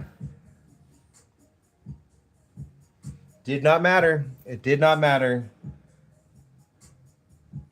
As soon as the police showed up, my ex like ran behind because we were living in an apartment complex at the time. He had ran behind one of the buildings, but the police didn't want to look for him, and they're just like, "Well, because you're the only one giving your side of the story, and he's gone."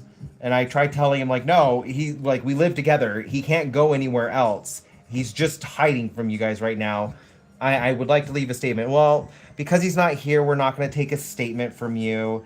We're not going to just take one side of the story and not the other. Plus, you're two men. Like, you guys can handle yourselves."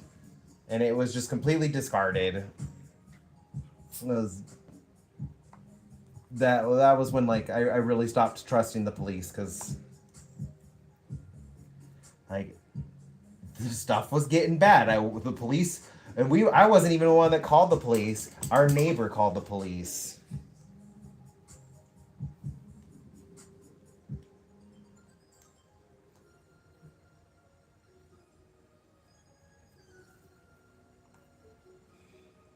Some of the stuff that, like, I was going through was insane. I got okay. I haven't shared this story publicly in a long, long time, but I did make it publicly, so, like, whatever. Um, Years ago, when I was getting ready to move to Reno from Las Vegas, I had gone out for one of my final nights out. So, like, I was moving to Reno in April of 2014, and this was St. Patrick's Day 2014. So March, right before I was moving, and I had gone out to a bar, and this was like 9 o'clock at night, 8, 9 o'clock. I had 2 beers and a shot of Jaeger, and I left the bar at 4 a.m. I had nothing but water to drink between my 2 beers and that shot of Jaeger. So that's like, I had the receipt too. I think it was like at 8 something when I got my shot, and that was the last thing I drank. And so it was from 9 to 10, 11, 12, 1, 2, 3, 4. 7 hours I waited in that bar to make sure I was sober enough to drive. I left, started going home, and unfortunately, like, this was my fault. I had worn out tires. I just didn't have the money to replace the tires yet. I was waiting until, like, the next paycheck to get them replaced for my move. And I blew out the front passenger tire, front passenger tire, lost control of the car, and I went off, like, I was driving on the 215, which is the Beltway in Las Vegas. I was going around a turn. I lost control of the car when that tire blew out.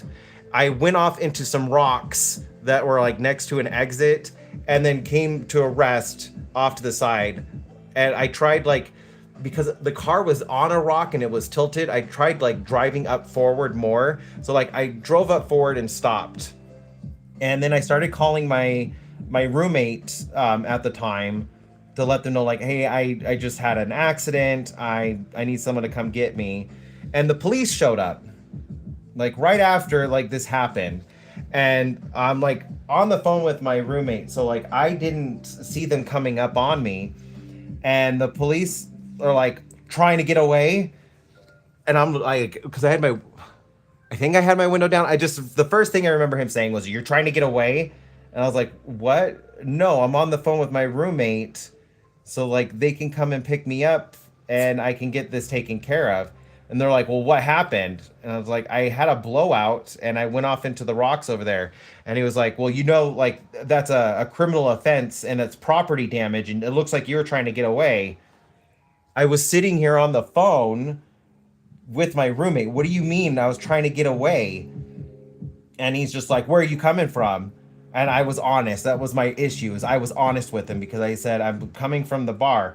"Well, how much have you had to drink?" Like, been quite some time since my last drinks. "Well, what did you have to drink?" "2 beers and a shot of Jaeger." But like, and I pulled out my receipt. I'm like, "But my last drink was at like 8:40, and I haven't had anything to drink except for water the rest of the night." They made me do a breathalyzer, but they didn't tell me I passed the breathalyzer. And they talked me into doing a blood test because I guess alcohol will stay in your blood system longer than it will stay on your breath. So I passed the breathalyzer, but they got me to take a blood test, although I never got the results from the blood test. But then they ended up like arresting me there because they had talked me into the blood test, so I agreed to it. So then they ended up arresting me because like, we have to do the blood test down at the station. So they took me down to the station in Las Vegas, and they put me in a holding cell. And I was in the holding cell for 5 days because they forgot I was in there. And then they moved me into general population because, again, like, I was starting to like, I've been in here for 5 days. What in the world is going on? Why can I not get out? And so then they moved me into general population, where I was in there for another week. And like, I'm sending out kites, trying to figure out like, what in the world is going on? I have no account, so I couldn't call anybody because you couldn't make calls unless you had an account. So I couldn't call anybody to let them know where I was at. My friends, my roommate, my family, no one could find me. No one knew what happened to me. I literally just vanished. And I had disappeared, and it was like 3 weeks before they finally like just released me.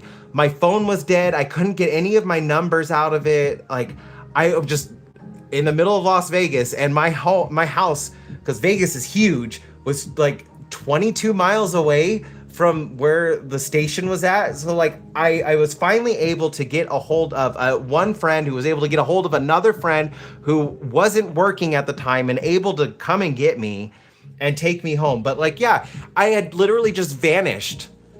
And then it was like another 2 years of fighting this in court.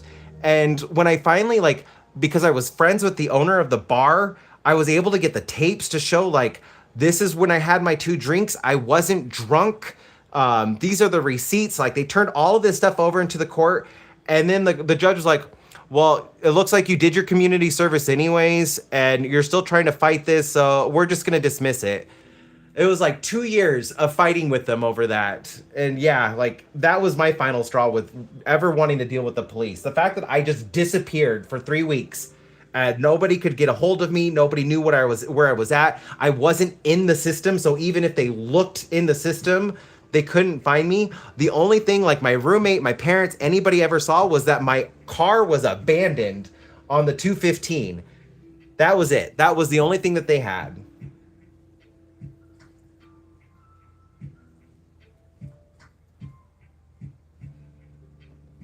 Yeah, that was like my worst experience with the police. Just the fact that they can just make you vanish and there's nothing that you can do about it.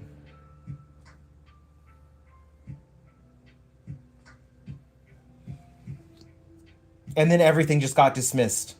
And there was like nothing that I could do to kind of like get any kind of retribution for what they did. Like, you have to follow the laws, but like, if the government breaks the laws, oh well.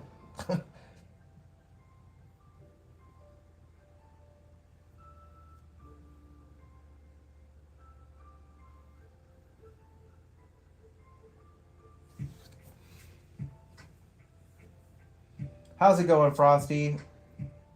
I'm actually going to be ending the live here soon. I just realized what time it is. I need to start getting dinner going.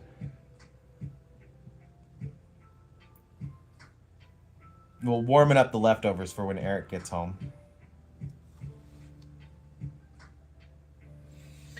No. I talked to a couple lawyers. Nobody would take my case. They're just like, it was just like, okay, well, we can't really do anything about it.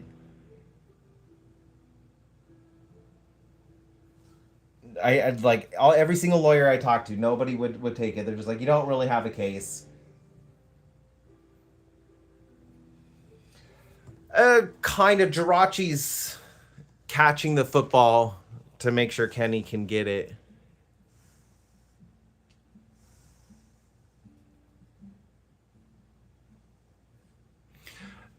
Not last night, but ours was this afternoon. I know, like, Sutro in Midtown lost power because of the fire over in Sparks. Last I checked, it was over 100 acres. Okay, Great Cloud. I'll probably be done by the time you're done. I'm going to have to get off anyways. Baxter's now walking around like he needs to do the same. I hope you have a good night, Great Cloud. What about you, Frosty? Did you lose power?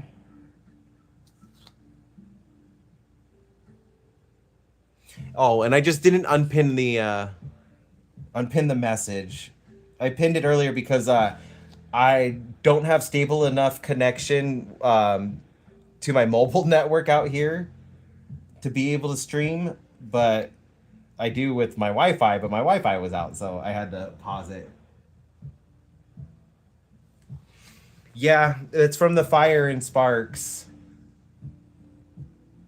I hope they're able to get it contained. It's currently behind the Safeway on Vista.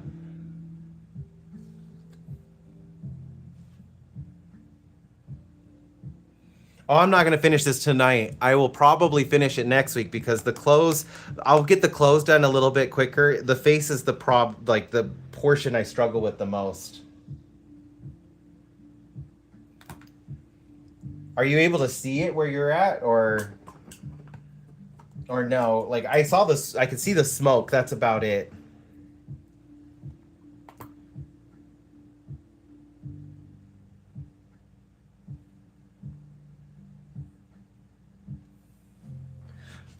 But I'm a lot more west now. I don't know if you were aware, Frosty, but I moved to the west side of Reno. So I'm past Robb Drive. I'm actually really close to Boomtown.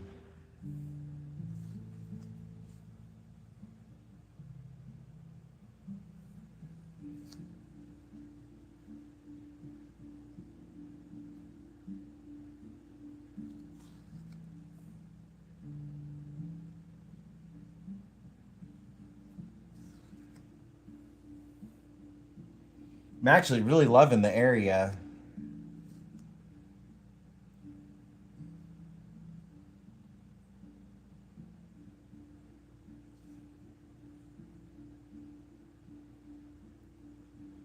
Okay, I know you're scratching at me. Give me a second. Let me finish his ear.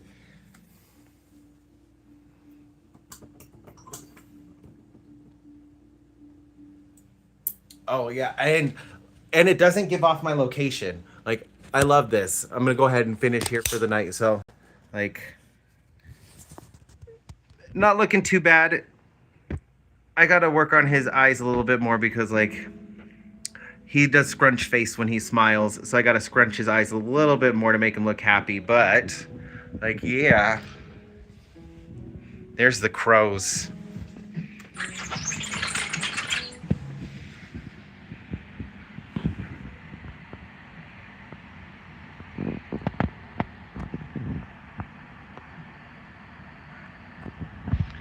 I do love this view.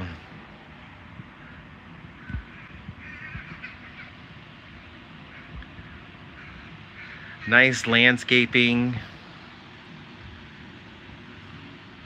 It is a very pretty view. Also, the clouds look really cool right now.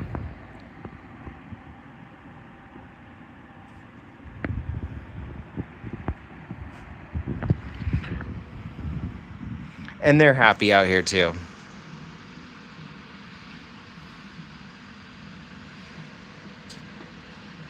They enjoy just sitting there and watching the other dogs. We just got to make sure Mr. Baxter doesn't bark at them.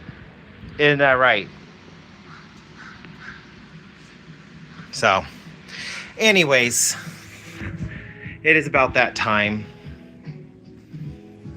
I'm going to go ahead and end it here for the night. I also got to try and work on this a little bit more, maybe off camera.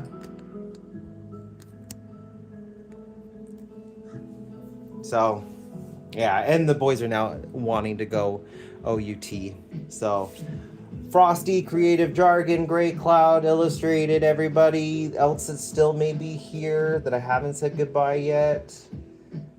Cassie, if you're still here, Elsa, all of you guys. I hope you all have a wonderful night. Be safe out there. Don't get lost. Don't get stolen. Y'all have a beautiful morning, day, or night, what time of day it may be for you. Bye, you beautiful people.